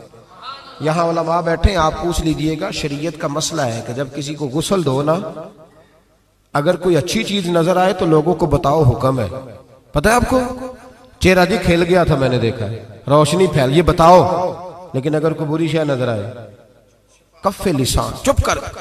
حضور نے حکم دیا اذکروا محاسن موتاکم، او کما قال صلی اللہ علیہ وسلم، جب تم میں سے کوئی چلا جائے تو اس کی اچھی اچھی باتیں بیان کرو، برائیاں ہوں بھی تو ان سے صرف نہ۔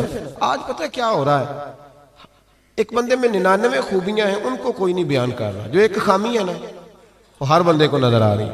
تھوڑا تھوڑا پیار کریں۔ اخلاق کا مطلب یہ ہے کہ آپ کس طرح محبت بانٹ سکتے ہیں، کس طرح لوگوں کے ساتھ بھلائی کر سکتے ہیں، کس طرح آپ آگے بڑھ سکتے ہیں۔ دعا کرتا ہوں اللہ تعالیٰ کی بارگاہ میں جو میں کہہ سکا اللہ اسے قبول فرمائے۔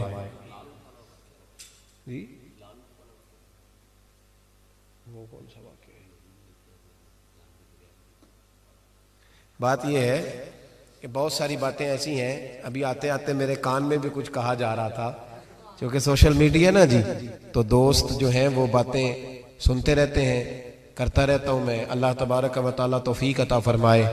ایک حدیث میرے ذہن میں اور ہے، جیسا کہ انہوں نے اشارہ دیا، میں نا اسی انداز میں وہ والی روایت چلے بیان کر دیتا ہوں، ان کی بات بھی پوری ہو جائے گی اور عنوان بھی تھوڑا سا آگے چلا جائے گا۔ نبی کریم علیہ السلام جب احساس فرماتے تھے نا، احساس، تو وہاں میرے نبی پاک نے جانور کا بھی احساس فرمایا۔ پتہ کیا ہوتا ہے، جب احساس پیدا ہو جائے تو پھر سب کا ہو جاتا ہے، اور جب نہیں نہ پیدا ہوتا تو پھر اپنا ابا بھی روتا رہتا ہے، پھر اپنی اماں بھی پریشان رہتی ہے۔ احساس کی شدت۔ حضرت ابوبکر صدیق رضی اللہ تعالیٰ عنہ فرماتے ہیں، میں نبی کریم صلی اللہ تعالیٰ علیہ وسلم کے ساتھ تھا، ہم ایک جگہ سے گزر رہے تھے تو رش بہت زیادہ تھا۔ یہ بخاری میں بھی ہے لیکن زیادہ تفصیل حضرت امام جلال الدین سیوطی کی الحاوی للفتاوی میں آپ کو ملے گی۔ کہتے ہیں کہ گزر رہے تھے تو رش تھا، تو حضور نے فرمایا پتہ کرو یہاں کیا ہے۔ کہتے میں گیا تو کہا یا رسول اللہ، ایک اونٹ پاگل ہو گیا، لوگوں کو کاٹ رہا ہے۔ نبی کریم نے فرمایا پیچھے ہٹو، میں چلتا ہوں۔ اب یہ لفظ لکھے ہیں امام سیوطی نے کہ لوگ نا اونٹ کو قابو کرنے کی کوشش کر رہے تھے تو نیزے مار رہے تھے، تیر، آپ کو پتہ ہے نا، ہلکان کرنا چاہتے ہیں کہ وہ جو ہے نا وہ اس قدر کمزور ہو جائے کہ گر جائے۔ پاگل جو ہو گیا تھا، کاٹ رہا تھا۔ کہتے ہیں حضور نے جب اس کی کیفیت دیکھی تو نبی پاک نے جلال فرمایا پیچھے ہٹ جاؤ، یہ کیا طریقہ ہوا؟ فرماتے ہیں حضور نے انہیں پیچھے کیا تو وہ اونٹ، جانور، یہ صحیح بخاری کی متواتر درجے کی حدیث ہے، نبی کریم نے فرمایا ارسلت الی الخلق، میں صرف انسانوں کا نہیں، میں اللہ کی ساری مخلوق کا رسول بن کے آیا، میں مخلوق کا رسول ہوں، مخلوق کا، وما ارسلناک الا رحمتا للعالمین۔ نبی کریم صلی اللہ تعالی علیہ وسلم نے جب دیکھا تو اونٹ حضور کی طرف دوڑتا آیا، اس نے آ کے حضور کے قدم چومے، رسول کریم نے اس کی پشت پر ہاتھ پھیرا۔ امام سیوطی نے لکھا کہ اونٹ کی آنکھوں میں آنسو آ گئے۔ ایسا بھی کبھی ہوا ہے وہ رو پڑا تو میرے محبوب نے فرمایا اس کے مالک کو بلاؤ۔ جب تک وہ مالک کو بلانے گئے، حضور نے رسی لی، اس کے ناک میں نکیل ڈال دی، حضور نے اسے باندھا، چارہ کھلایا، پانی پلایا، اور جب مالک آیا تو حضور نے فرمایا وہ پاگل نہیں ہے، وہ تو تمہاری شکایت کر رہا ہے۔ وہ کہتا ہے حضور ضرورت سے زیادہ بوجھ ڈالتا ہے اور چارہ اور پانی بھی وقت پہ نہیں دیتا، وہ تو شکایت کر رہا ہے۔ جب احساس پیدا ہوگا نا، احساس، تو پھر دروازے پہ بندھی ہوئی بھینس کا بھی خیال آ جائے گا۔ لیکن جب اخلاق سے انسان عاری ہوتا ہے، پھر اس کی زندگی اپنی ذات سے شروع ہو کے اپنی ذات پر ختم ہوتی ہے۔ میں صبح گھر سے نکلا تھا 9 بجے، مجھے کمالیے جانا تھا۔ اب جب میں رستے میں آ رہا تھا تو میں بڑا ٹینشن میں تھا، اس لیے کہ ایک جگہ پہ روڈ بلاک ہو گیا۔ شدید میرے اوپر یہ چیز سوار تھی کہ 8 بجے کا ٹائم ہے اور لوگ انتظار کر رہے ہوں گے، اور دوسری سب سے بڑی چیز جو بوجھ بنی ہوئی تھی وہ یہ تھی کہ عشاء لیٹ ہو جائے گی ہماری وجہ سے۔ کچھ ایسے لوگ ہوتے ہیں جن کی نماز لیٹ ہو گئی تو وہ گئی، وہ پھر ان کے قابو نہیں آتی۔ تو یہاں آ کے مجھے احساس ہوا کہ جس پریشانی کا میں شکار تھا ایسی ٹینشن والی کوئی بات بھی نہیں تھی۔ اگر ہمیں بتا دیا جاتا کہ نماز بھی ہو گئی ہے اور اس طرح کا ماحول ہے تو ہم بھی چلو ٹھنڈے ٹھنڈے آتے۔ ہم نے تو بڑا جو ہے وہ ہر چیز کو اس عالم میں رکھا کہ ظاہر ہے طبیعت ہوتی ہے نا جی۔ میں ایک شادی پہ میں چلا گیا تو 6 بجے کا ٹائم لکھا تھا۔ ہماری مجبوری یہ ہے کہ ہم لوگوں کو دیکھ کے اپنا بدلنا نہیں چاہتے۔ میرا یہ ارادہ ہے کہ یہ نہیں کرنا کہ سارے لوگ اگر چینج ہو گئے ہیں تو ہم بھی بدل جائیں۔ ہم کہتے ہیں کہ پھر تو کام صحیح رہا ہی نہ۔ ایسا جو نیا نیا آتا ہے تو ایماندار ہوتا ہے، پھر تھوڑا وقت گزر جاتا ہے تو ماحول کا حصہ بن جاتا ہے۔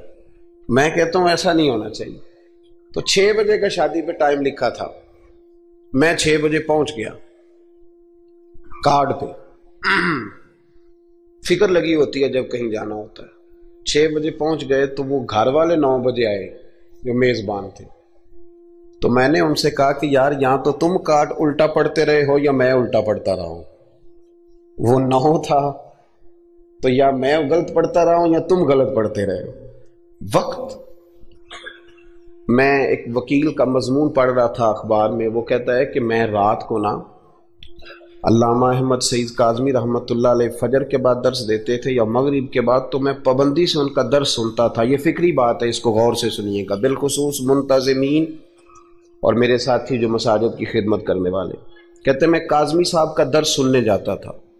کیوں کہ جب میں کورٹ میں جاتا تھا نا تو ان کا بیان کیا ہوا درس وہاں میری مدد کرتا تھا۔ اب جو اگلی اس نے بات لکھی وہ میرے لیے لکھی۔ وہ کہنے لگا اب میں نہیں جا سکتا، اس لیے کہ میں نے صبح 7 بجے کورٹ پہنچنا ہوتا ہے اور رات کو مولانا کی جب تقریر شروع ہوتی ہے تو وہ میرے سونے کا ٹائم ہوتا ہے۔ اگر یہ سارے کام اپنے وقت کے اندر ہوں تو میں آج بھی جانے کو تیار ہوں۔ ہماری محفل میں بڑا لمبا چوڑا خرچہ ہوتا ہے۔ اسی طرح کا پروگرام آپ نے آئندہ بھی کرنا ہے جس طرح کا اس دفعہ کیا، بڑا مختصر وقت پہ لوگ جائیں اور جا کے، یہ بڑا اچھا انتظام ہے کہ 8:30 بیان ہوا، 9:15 9:30 ہم اب گھروں میں چلے جائیں۔ اس ترتیب سے کوشش کریں مغرب سے عشاء، اور ان لوگوں کو پیغام دیں جو ٹوٹ کے پیچھے ہٹ گئے کہ پتہ نہیں کب بیان ہوگا۔ ایک چھوٹی، چلو بات اب عشق رسول کی ہے تو ایک چھوٹی سی اپیل ہے، وہ بھی کر لوں۔ چلیں آپ سارے نہیں بولتے، میں رہنے دیتا ہوں، میں بات شروع۔ آپ جمہوری ملک ہے نا جی، تو اگر ریفرینڈم صحیح نہ ہو تو نہیں بات کرنی چاہیے، کر لوں کہ رہنے دوں۔ ایک چھوٹی سی اپیل کرنی ہے نعت سننے والوں سے، نعت پڑھنے والوں سے، اور یہ ایک بات اور ذہن میں رکھ لیں، نعت پڑھنے سے زیادہ نعت سننا کمال ہے، پتہ ہے آپ کو؟ اب سنیں، اگلی بات کروں گا تو آپ کو سمجھ آئے گی۔ نعت پڑھنا صحابہ کی سنت ہے اور سننا نبی پاک کی سنت ہے۔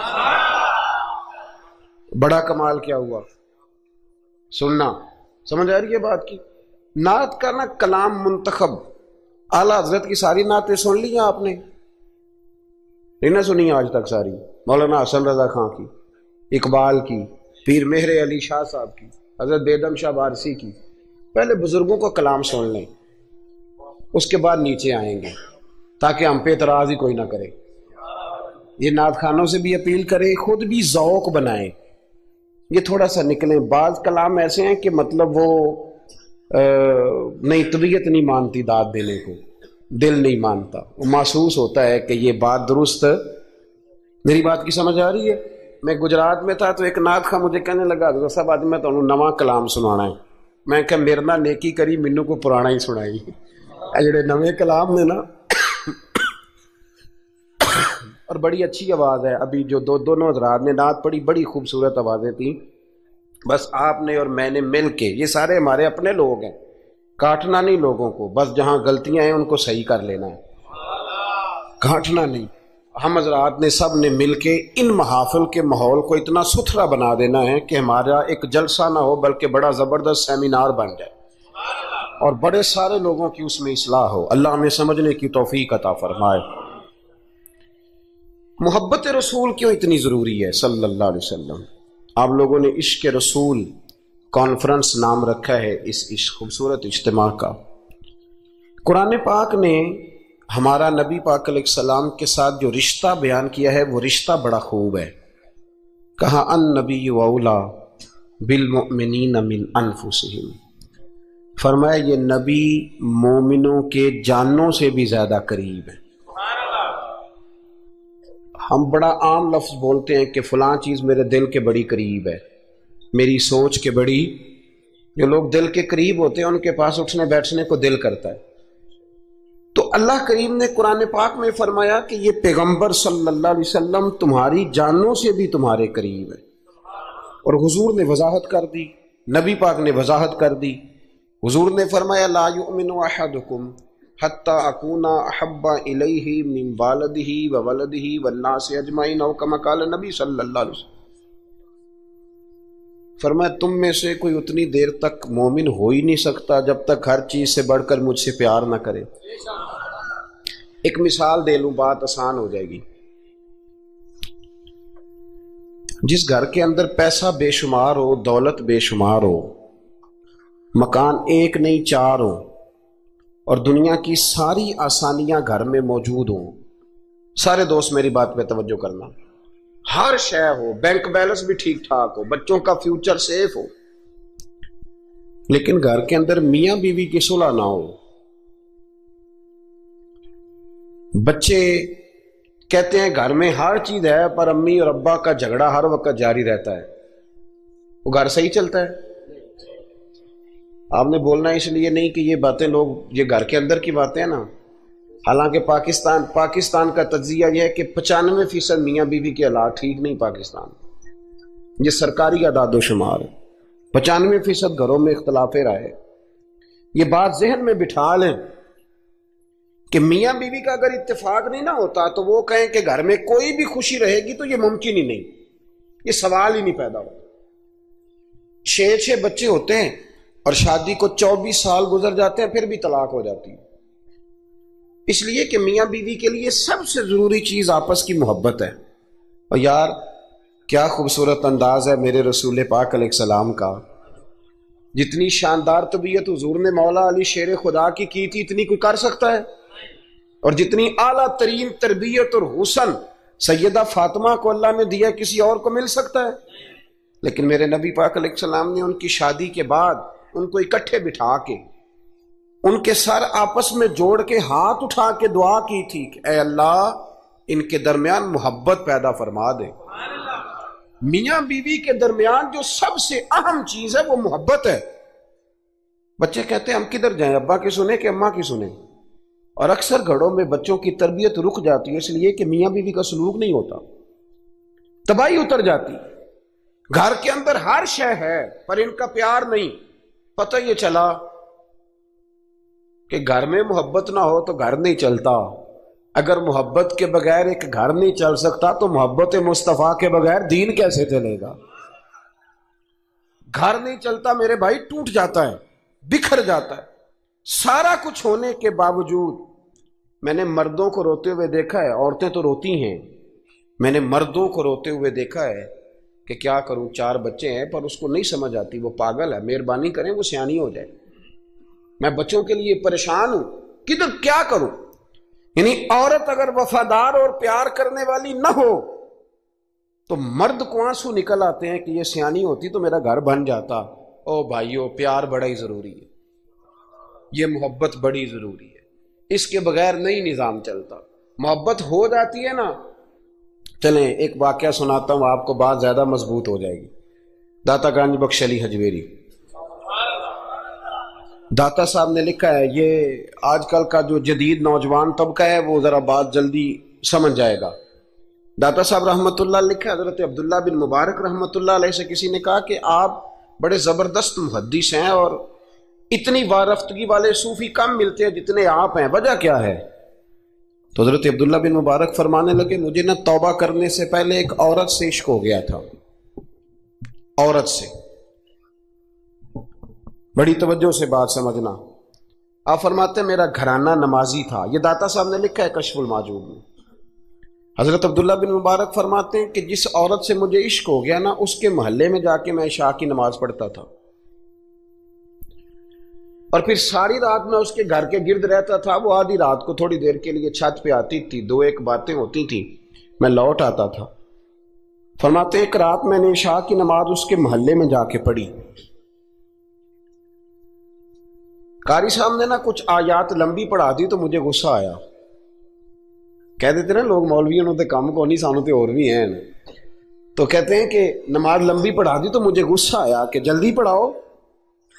فرماتے ہیں نماز وہاں پڑھی، سخت سردی تھی، رات لمبی تھی، میں اس کے گھر کے گرد جا کے نا تو منڈلانے لگا، چونکہ مجھے اس سے محبت تھی۔ فرماتے ہیں کہ 1 گھنٹہ 2 گھنٹے 4 گھنٹے 5 گھنٹے حتیٰ کہ سحری کا وقت ہو گیا، پاؤں پھوٹنے لگی، تو وہ نا بھاگتی بھاگتی چھت پہ آئی اور کہنے لگی کہ گھر میں رش بڑا ہے، مہمان زیادہ ہیں، آج بات نہیں ہو سکے گی۔ کہتے یہ لفظ کہتے وہ نیچے اتر گئی۔ جب میں وہاں سے واپس نکلا تو فجر کی اذان شروع ہو گئی۔ یوں سمجھ لیں کہ 13 گھنٹے 14 گھنٹے بیت گئے۔ حضرت عبداللہ بن مبارک فرماتے ہیں اچانک نہ میں نے اپنے دل پہ توجہ کی، ساری رات وہ آئی نہیں تھی پر مجھے اس پہ غصہ بھی کوئی نہیں آیا، مجھے وہ بری بھی نہیں لگی، ساری رات اس نے کھڑا رکھا لیکن میرے دل سے اتری بھی نہیں۔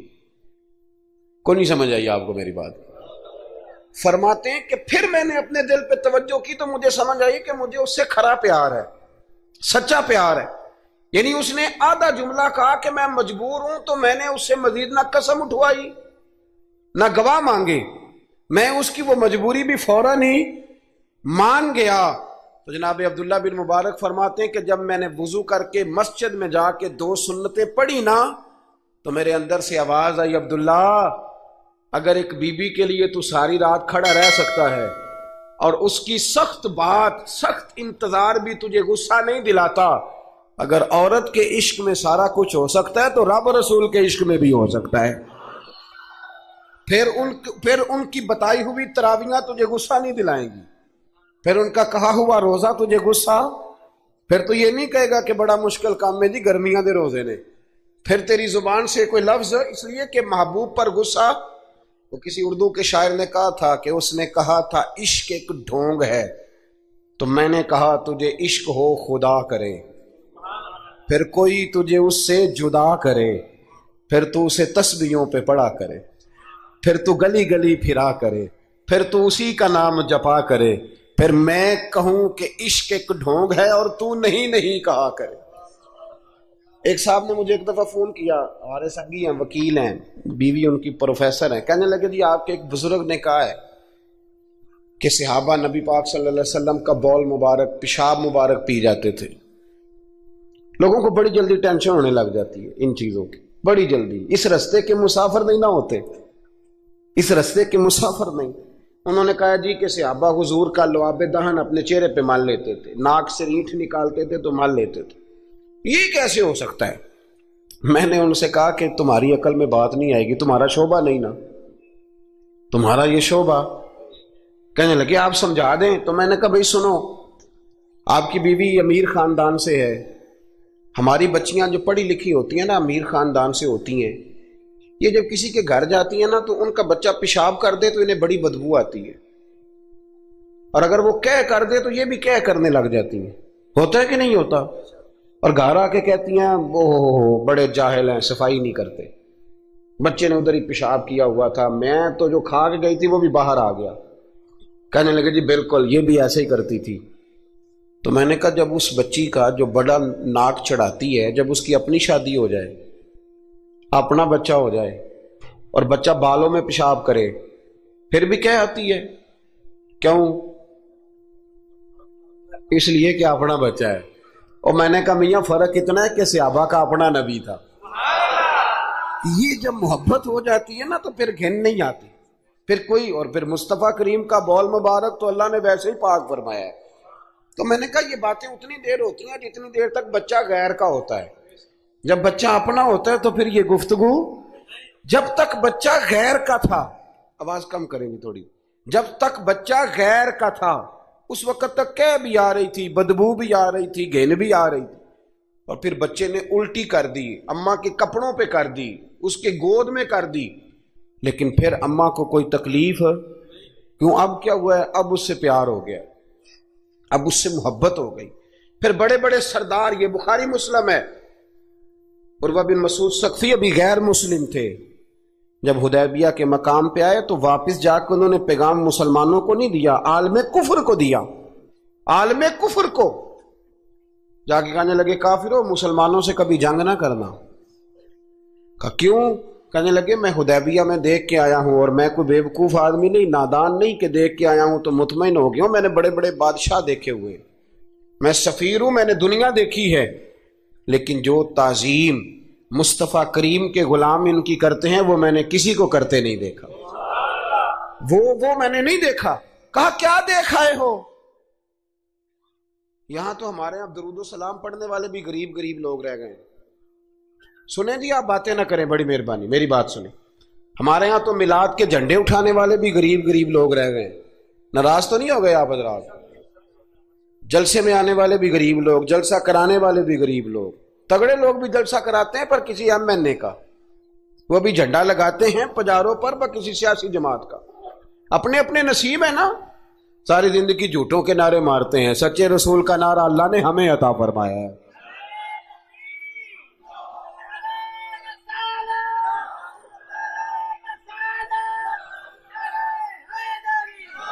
مقام توجہ اللہ آپ کو سنیں. عروہ بن مسعود کہنے لگے کہ ان سے جنگ نہ کرنا. کہا کیوں؟ کہنے لگے یار میں نے بھی زمانہ دیکھا ہے پر میں عجیب ہی نظام دیکھ کے آیا ہوں کہ نبی پاک صلی اللہ تعالی وسلم نے وضو کیا ہے، کلی کے لیے پانی منہ میں ڈالا ہے، اور جب وہ پانی واپس نکلا ہے نا تو میں نے دیکھا ہے صحابہ نے ہاتھ آگے کر دیے. اور عروہ کہنے لگا یہ سارے غریب لوگ نہیں تھے، ان میں بلال حبشی جیسے غریب بھی تھے اور عبد الرحمن ابن عوف جیسے سیٹھ بھی تھے. اور میں نے دیکھا ہے کہ جب نبی پاک علیہ السلام نے ریٹھ مبارک نکالی ہے تو میں نے ابو بکر صدیق جیسے دانشوروں کو لائن میں کھڑے دیکھا ہے. میں نے عمر فاروق رضی اللہ تعالیٰ عنہ جیسے مضبوط اعصاب کے لوگ، مضبوط قوت فیصلہ رکھنے والے، ان لوگوں کو میں نے لائنوں میں کھڑے دیکھا ہے. اور میں نے علی المرتضیٰ جیسے شیر کو لائن میں کھڑے دیکھا ہے. میں شیروں کو دیکھ کے آیا ہوں جو لائنوں میں کھڑے ہیں، اور خواہش یہ ہے کہ حضور کی کلی کے پانی کا ایک قطرہ مل جائے، قطرہ. اور یار میں نے عجیب رنگ دیکھا ہے، عجیب. آج تو میری جماعت کا یہ حال ہوا ہے کہ جعلی پیروں پہ تنقید کرتے کرتے لوگوں نے اصلیوں کا ادب بھی چھوڑ دیا ہے. اب تو یہ حال ہوا ہے کہ یہاں درد والی سوز والی مجالس میں بھی یوں لگتا ہے محفل نہیں میلہ ہے. کہاں گئے آنسو، کہاں گیا درد، کہاں گیا ادب، کہاں گیا سوز، کہاں گئی وہ کیفیات. عروہ بن مسعود کہنے لگے خبردار ان سے جنگ نہ کرنا، اس لیے کہ جو اپنے مصطفیٰ سے اتنا پیار کرتے ہیں وہ دین کا جھنڈا کبھی زمین پہ نہیں گرنے دیں گے. آپ لوگ اپنی اپنی جگہ پہ بیٹھیں جی، اب پیسے لے کے نہ آئیے گا. اور ایک مسئلہ شرعی اور یاد رکھ لیں، بات سامنے آ گئی، کبھی کسی نعت خواں کو پیسے دینے ہو تو نابالغ بچے کے ہاتھ کبھی نہ بھیجیں، یہ جائز ہی نہیں شرعن. پتہ ہے آپ کو مسئلے کا؟ نابالغ بچہ کوئی چیز کسی کو دے تو اس سے لینا جائز ہی نہیں. وہ خوشی سے بھی دے تب بھی لینا جائز نہیں. جب تک وہ بالغ نہیں تب تک وہ دے سکتا ہی نہیں. اس مسئلے کو ہمیشہ ذہن کے اندر رکھیں. سمجھ آ رہی ہے میری بات کی؟ نہیں کوئی نہیں، آپ نے سمجھا نہیں بات کو. سمجھتے تو ہاں نہ کرتے. نابالغ بچے کو کبھی پیسے دے کے نہیں اٹھائیں، اس لیے کہ جائز نہیں اس کے ہاتھوں سے لینا، جائز نہیں۔ ورنہ مولانا دیدار علی شاہ صاحب رحمۃ اللہ علیہ اعلیٰ حضرت کے خلیفہ تھے، وہ کہتے ہیں مجھے کئی دفعہ میرے یاروں نے کہا تھا کہ اعلیٰ حضرت سے ملنے چلے، تو میں کہتا تھا میں خود سید ہوں، خود عالم ہوں، میں کیوں جاؤں کسی کے پاس۔ کہتا جس دن پہلے دن گیا نا تو ایک چھوٹا طالب علم کنویں پہ پانی نکال کے وضو کر رہا تھا، میں نے کنویں سے پانی میں نے سمجھا کہ ڈیوٹی، آپ کو پتا نا بڑی مصیبت ہوتی ہے طالب علموں کے حصے میں آئی ہوئی، سارے کام ان بیچاروں نے کرنے ہوتے ہیں، یعنی قدموں کے نیچے فرشتوں نے پارے بچھائے ہوتے ہیں اور کندھے کے اوپر کمیٹی والوں نے قربانی کی کھال رکھی ہوتی ہے، یہ طالب علموں کا عشر ہوتا ہے۔ تو وہ طالب علم بیچارہ پانی نکالا ہوا تھا، اس نے، سید صاحب کہتے ہیں میں وضو کرنے لگا نا تو طالب علم کہنے لگا بابا جی پوچھ تو لو، پانی تو میرا ہے۔ میں نے سمجھا کہ شاید خدمت پہ مامور ہے، نمازیوں کو وضو کرا، اس نے کہا پانی تو میرا ہے۔ تو میں نے کہا چل بیٹے تو اجازت ہی دے دے میں وضو کر لوں۔ تو کہنے لگا آپ کو مسئلے کا پتہ ہونا چاہیے، میں نابالغ ہوں، اپنی مرضی سے بھی چیز کسی کو نہیں دے سکتا۔ سید صاحب کہتے ہیں میں نے اللہ اکبر کہا اور میں نے کہا دیدار علی شاہ تو بڑا عالم ہے، پر احمد رضا کے تو نابالغوں کا علم بھی تجھ سے زیادہ ہے۔ اس کرمد ہے اہل دول رضا اور پڑے اس بلا میں میری بلا، میں تو گدا ہوں اپنے کریم کا، میرا دین پا رہا ہے نانے۔ عام دام برسر مطلب رسول پاک کی محبت یہ انسان کو سجاتی ہے، سنوارتی ہے، تکبر دور کرتی ہے، عاجزی پیدا کرتی ہے، یہ روح کا وضو کراتی ہے۔ جب حضور کی محبت میں لوگ روتے ہیں تو پھر انسان کا دل صاف ہو جاتا ہے۔ نبی پاک کی محبت انسان کو آداب کا پابند کرتی ہے، وہ نعت کے ساتھ وابستہ ہو جاتا ہے، مسجد کی صفائی کرنا اس کے لیے آسان ہو جاتا ہے۔ حضور سے محبت ہوتی ہے تو بہانے نہیں کرتا بندہ کہ اب میں رمضان سے نماز شروع کروں گا، حج کر کے آؤں گا تو نیک بنوں گا، داڑھی رکھوں گا تو لوگ کیا، پھر یہ بہانے ختم ہو جاتے ہیں۔ اس لیے کہ محبت عمل کرنا آسان کر دیتی، محبت آسانی پیدا کرتی۔ حضرت ابو بکر صدیق رضی اللہ تعالیٰ عنہ سے کسی نے پوچھا تھا کہ آپ سب سے زیادہ راضی کب ہوئے؟ حدیث بخاری مسلم میں بھی ہے، پر کنز المال سے عرض کر رہا ہوں، وہاں تفصیل زیادہ ہے۔ حضرت ابو درداء رضی اللہ تعالیٰ عنہ فرماتے کسی نے پوچھا راضی کب ہوئے؟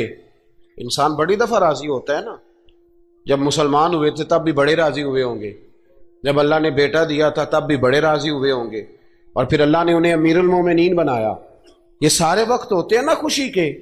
کہا راضی کب ہوئے؟ تو صدیق اکبر بیٹھ گئے، فرمانے لگا بتاتا ہوں۔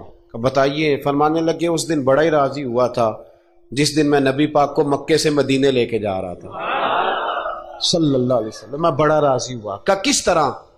تو حضرت صدیق اکبر فرماتے ہیں جب ہم مکے سے مدینے جا رہے تھے تو گرمی زیادہ تھی، میں نے دیکھا کہ حضور کو پسینہ آ رہا ہے اور پسینے کے قطرے میں نے چہرے پر ٹپکتے دیکھے۔ فرماتے میں پریشان ہو گیا کہ کوئی ٹھنڈا سایہ ملے تو میں حضور کو تھوڑا آرام کراؤں۔ فرماتے ہیں دائیں بائیں دیکھا کوئی چیز نظر نہ آئی، ایک پہاڑ کی ڈھلان تھوڑی جھکی ہوئی تھی، میری نظر پڑی تو میں نے عرض کی یا رسول اللہ اگر اجازت دیں تو دیکھ آؤں؟ حضور نے فرمایا دیکھ لو۔ کہتے میں گیا اور اپنی پگڑی کھول کے میں نے اس جگہ کو صاف کیا، پھر میں نے وہاں اپنی چادر بچھائی، عرض کی حضور تھوڑی دیر آرام کر لیں۔ اور بھائی یہاں لوگ کہتے ہیں تعلیمات کی بات کرو، نماز روزہ حج زکوٰۃ کی بات کرو، اور جب تک ذات سے پیار نہیں نہ ہوتا بندہ بات بھی نہیں مانتا۔ یہ محبت مصطفیٰ ہوگی تو سارے کام آسان ہو جائے۔ عشق رسول صلی اللہ تعالی علیہ وسلم آسان کر دے گا جینا۔ اعلیٰ حضرت فرماتے ہیں عشق تیرے صدقے جلنے سے چھٹے سستے، جو آگ بجھا دے گی وہ آگ لگائی ہے۔ حضور صلی اللہ علیہ وسلم کے لیے میں دیکھ کے آیا سایہ۔ آپ فرماتے ہیں پھر میں نے عرض کی یا رسول اللہ صلی اللہ علیہ وسلم تھوڑی دیر آرام کریں۔ کہتے ہیں حضور لیٹ گئے تو میرے دل میں خیال آیا کہ کوئی ٹھنڈی چیز ملے نا تو مصطفیٰ کریم کو پیش کروں۔ کہتے ہیں دائیں بائیں دیکھا تو ایک چرواہا بکریاں چرا رہا تھا، اس سے میں نے کہا کہ دودھ دے دو گے تھوڑا سا؟ وہ کہنے لگا کہ اگر آپ ڈیرے پہ مانگتے تو 3 دینار، یہاں 4 دینار کا۔ آپ فرمانے لگے میں نے تو سوچا تھا تو بہت بڑی قیمت مانگے گا، صرف 4 دینار۔ کہتے ہیں اسی وقت دیا۔ میں نے اسے کہا کہ پانی کہاں ملے گا؟ ذرا دیکھنا، یہ صحابہ روایت کر رہے ہیں، محدثین قبول کر رہے ہیں، جرح و تعدیل کے بعد اپنی کتب میں لا رہے ہیں، اس کا مطلب ہے یہ بھی دین کی اصل ہے، اس کا مطلب ہے یہی بنیادی دین ہے جو ہمارے محدثین نے ہم تک پہنچایا۔ میرے رسول کریم علیہ السلام کے غلاموں، حضرت ابو بکر صدیق رضی اللہ تعالیٰ عنہ کہتے ہیں میں نے کہا کہ پانی کہاں ملے گا؟ وہ کہنے لگا پانی بڑی دور ہے۔ میں نے کہا کتنی دور ہے؟ کہنے لگے وہ پہاڑ کے پیچھے۔ میں نے کہا سفر نہ بتا، بس تو رستہ بتا۔ اس لیے کہ جب عشق سکھاتا ہے آداب خود آگاہی، پھر کھلتے ہیں غلاموں پہ اسرار شہنشاہی۔ بتا جانا کہاں ہے؟ حضرت ابو بکر صدیق رضی اللہ تعالیٰ عنہ کہتے اس نے کہا پہاڑی کے پیچھے کنواں ہے۔ آپ فرماتے میں دوڑا گیا، لکڑی کے پیالے میں وہاں سے پہلے میں نے ہاتھ دھوئے، پھر میں نے پیالہ دھویا، پھر پانی بھرا، پھر میں تیزی سے واپس آیا۔ آ کر کے میں نے اس چرواہے سے کہا یار اس طرح کرو، پہلے اپنے ہاتھ دھو لو، پھر بکری کے تھن دھو لو، پھر مجھے دودھ دھو دو۔ کہتے مجھے کہنے لگا بڑے صاف ستھرے لگتے ہو، بڑے نفیس ہو۔ اور میں نے کہا یار میری بات نہیں، جن کے لیے لے کے جانے انہیں اللہ نے بڑا پاک صاف پیدا فرمایا، جن کے لیے لے کے جانے ان کی بڑی شان ہے۔ جناب ابو بکر صدیق فرماتے ہیں اس نے مجھے کہا تو خود ہی دھو لے۔ فرماتے ہیں میں نے پہلے بکری کے تھن دھوئے، پھر دودھ دھویا، شدید گرمی، پھر وہ پیالہ لے کے میں کنویں پہ گیا، پھر وہاں سے پانی نکالا، پھر میں نے اس کو رکھ کے پیالے کو اس پانی میں ٹھنڈا کیا۔ جب دودھ ٹھنڈا ہو گیا تو میں اب آ رہا ہوں، آہستہ آہستہ اس لیے چل رہا ہوں کہ دودھ گر نہ جائے، اور پریشان اس بات میں ہوں کہ دیر ہو گئی تو دوبارہ گرم نہ ہو جائے۔ آپ فرماتے ہیں لا کے میں محبوب کی بارگاہ میں حاضر ہوا تو حضور کی آنکھ مبارک لگی ہوئی تھی۔ اب دل میں خیال آیا جگا میں سکتا نہیں، اور اگر حضور دیر سے اٹھے تو پھر گرم ہو جائے گا۔ کہتے ابھی میں کھڑا ہوا ہی تھا کہ میرے مصطفیٰ نے آنکھیں کھول دی۔ رسول کریم علیہ السلام نے آنکھیں کھولی۔ حضرت ابو بکر صدیق فرماتے ہیں گھٹنوں کے بل بیٹھ کر جب میں نے وہ دودھ کا پیالہ مصطفیٰ کو پیش کیا، اس پردیس میں، اس سفر میں، جب دائیں بائیں کوئی اور نہیں تھا، جب وہ میں نے پیش کیا نا، حضور نے پہلے 3 گھونٹ پیے۔ فرمانے لگے ابو دردا جب وہ 3 گھونٹ پی کے میری طرف دیکھ کے حضور مسکرائے نا تو میں کھل کے رویا، میں کھل کے رویا۔ اور فرماتے ہیں جب نبی پاک نے وہ سارا دودھ پی لیا اور حضور نے فرمایا نا مجھے بڑا اچھا لگا ہے، تو فرماتے ہیں ابو دردا میں اس دن اتنا راضی ہوا، اتنا راضی ہوا کہ نہ اس سے پہلے کبھی ہوا تھا نہ اس کے بعد کبھی ہوا۔ ذات رسالت کے ساتھ صحابہ کا جو تعلق ہے نبی پاک کی ذات کے ساتھ، یہ نا عقل مند آدمی بیچارہ ساری زندگی بحث ہی کرتا رہتا ہے۔ میں نے دیکھیں ساری زندگی، حضرت ملا رومی فرمایا کرتے تھے اللہ نے لوگوں کو عقل دیا استعمال کرنے کے لیے، پر لوگ ساری زندگی عقل کے ہاتھوں استعمال ہوتے رہے۔ عقل مندوں کا مرشد بھی کوئی نہیں ہوتا، کئی میری طرح کے پڑھے لکھے ہوتے ہیں ان کا بھی پیر کوئی نہیں ہوتا، وہ خود ہی بہت بڑے پیر ہوتے ہیں، کوئی نہیں جس سے رہنمائی لے، اس لیے کہ وہ نفس اتنا موٹا ہو جاتا ہے کہ کسی جگہ نہ پیار کرنے دیتا ہے نہ محبت کرنے دیتا ہے، 4 پیسے آ جائیں تو اس آدمی کا بھی کوئی رہنما نہیں ہوتا، اس لیے کہ اب وہ خود سارا کچھ ہو جاتا ہے۔ بھائیو رسول پاک کے غلاموں نے جب مصطفیٰ کریم کی باری آئی تو عقل نبی پاک کے قدموں پہ قربان کر دی، پھر انہوں نے دائیں بائیں ادھر ادھر نہیں دیکھا، کبھی نہیں کوئی سوال کوئی جواب، کبھی ادھر ادھر نہیں گئے، سیدھا ذات رسالت کے ساتھ پیار۔ پڑھیے یہ روایت تو مشکات میں بھی ہے، طبرانی میں بھی ہے، صلح حدیبیہ کا معاہدہ لکھا جا رہا تھا۔ توجہ ہے میرے دوستوں، ہم ویسے ساری زندگی یہی سنتے رہے ہیں کہ الامر فوق الادب، حکم ادب پہ فوقیت رکھتا ہے، سنا یہی ہے، لیکن صلح حدیبیہ کا معاہدہ لکھا جا رہا تھا، لکھنے والے تھے مولا علی شیر خدا رضی اللہ تعالی عنہ، حضرت علی لکھ رہے تھے، حضور نے فرمایا لکھو، لکھا، حضرت علی نے پہلی عبارت لکھی تو لکھا محمد الرسول اللہ صلی اللہ علیہ وسلم، اور قریش مکہ کے درمیان معاہدہ، جب لکھا نا محمد الرسول اللہ صلی اللہ علیہ، تو ابو سفیان بول پڑے، کہنے لگے جی آپ محمد ابن عبداللہ لکھیں، کیونکہ ہم معاذ اللہ ہم رسول اللہ تو مانتے نہیں، یہ مان جائیں تو جھگڑا ختم۔ محمد ابن حضور محمد ابن عبداللہ بھی ہیں نا، اور محمد الرسول اللہ بھی ہیں۔ امام زرقانی کہتے ہیں نبی کریم علیہ السلام نے فوراً کہا حضرت علی سے، علی اس طرح کرو رسول اللہ کاٹ کے نہ تو ابن عبداللہ لکھ دو۔ حضرت مولا علی شیر خدا خاموش ہو گئے۔ سنا ہم نے یہی ہے ساری زندگی کہ حکم فوقیت رکھتا ہے، لیکن حضرت علی خاموش ہو گئے۔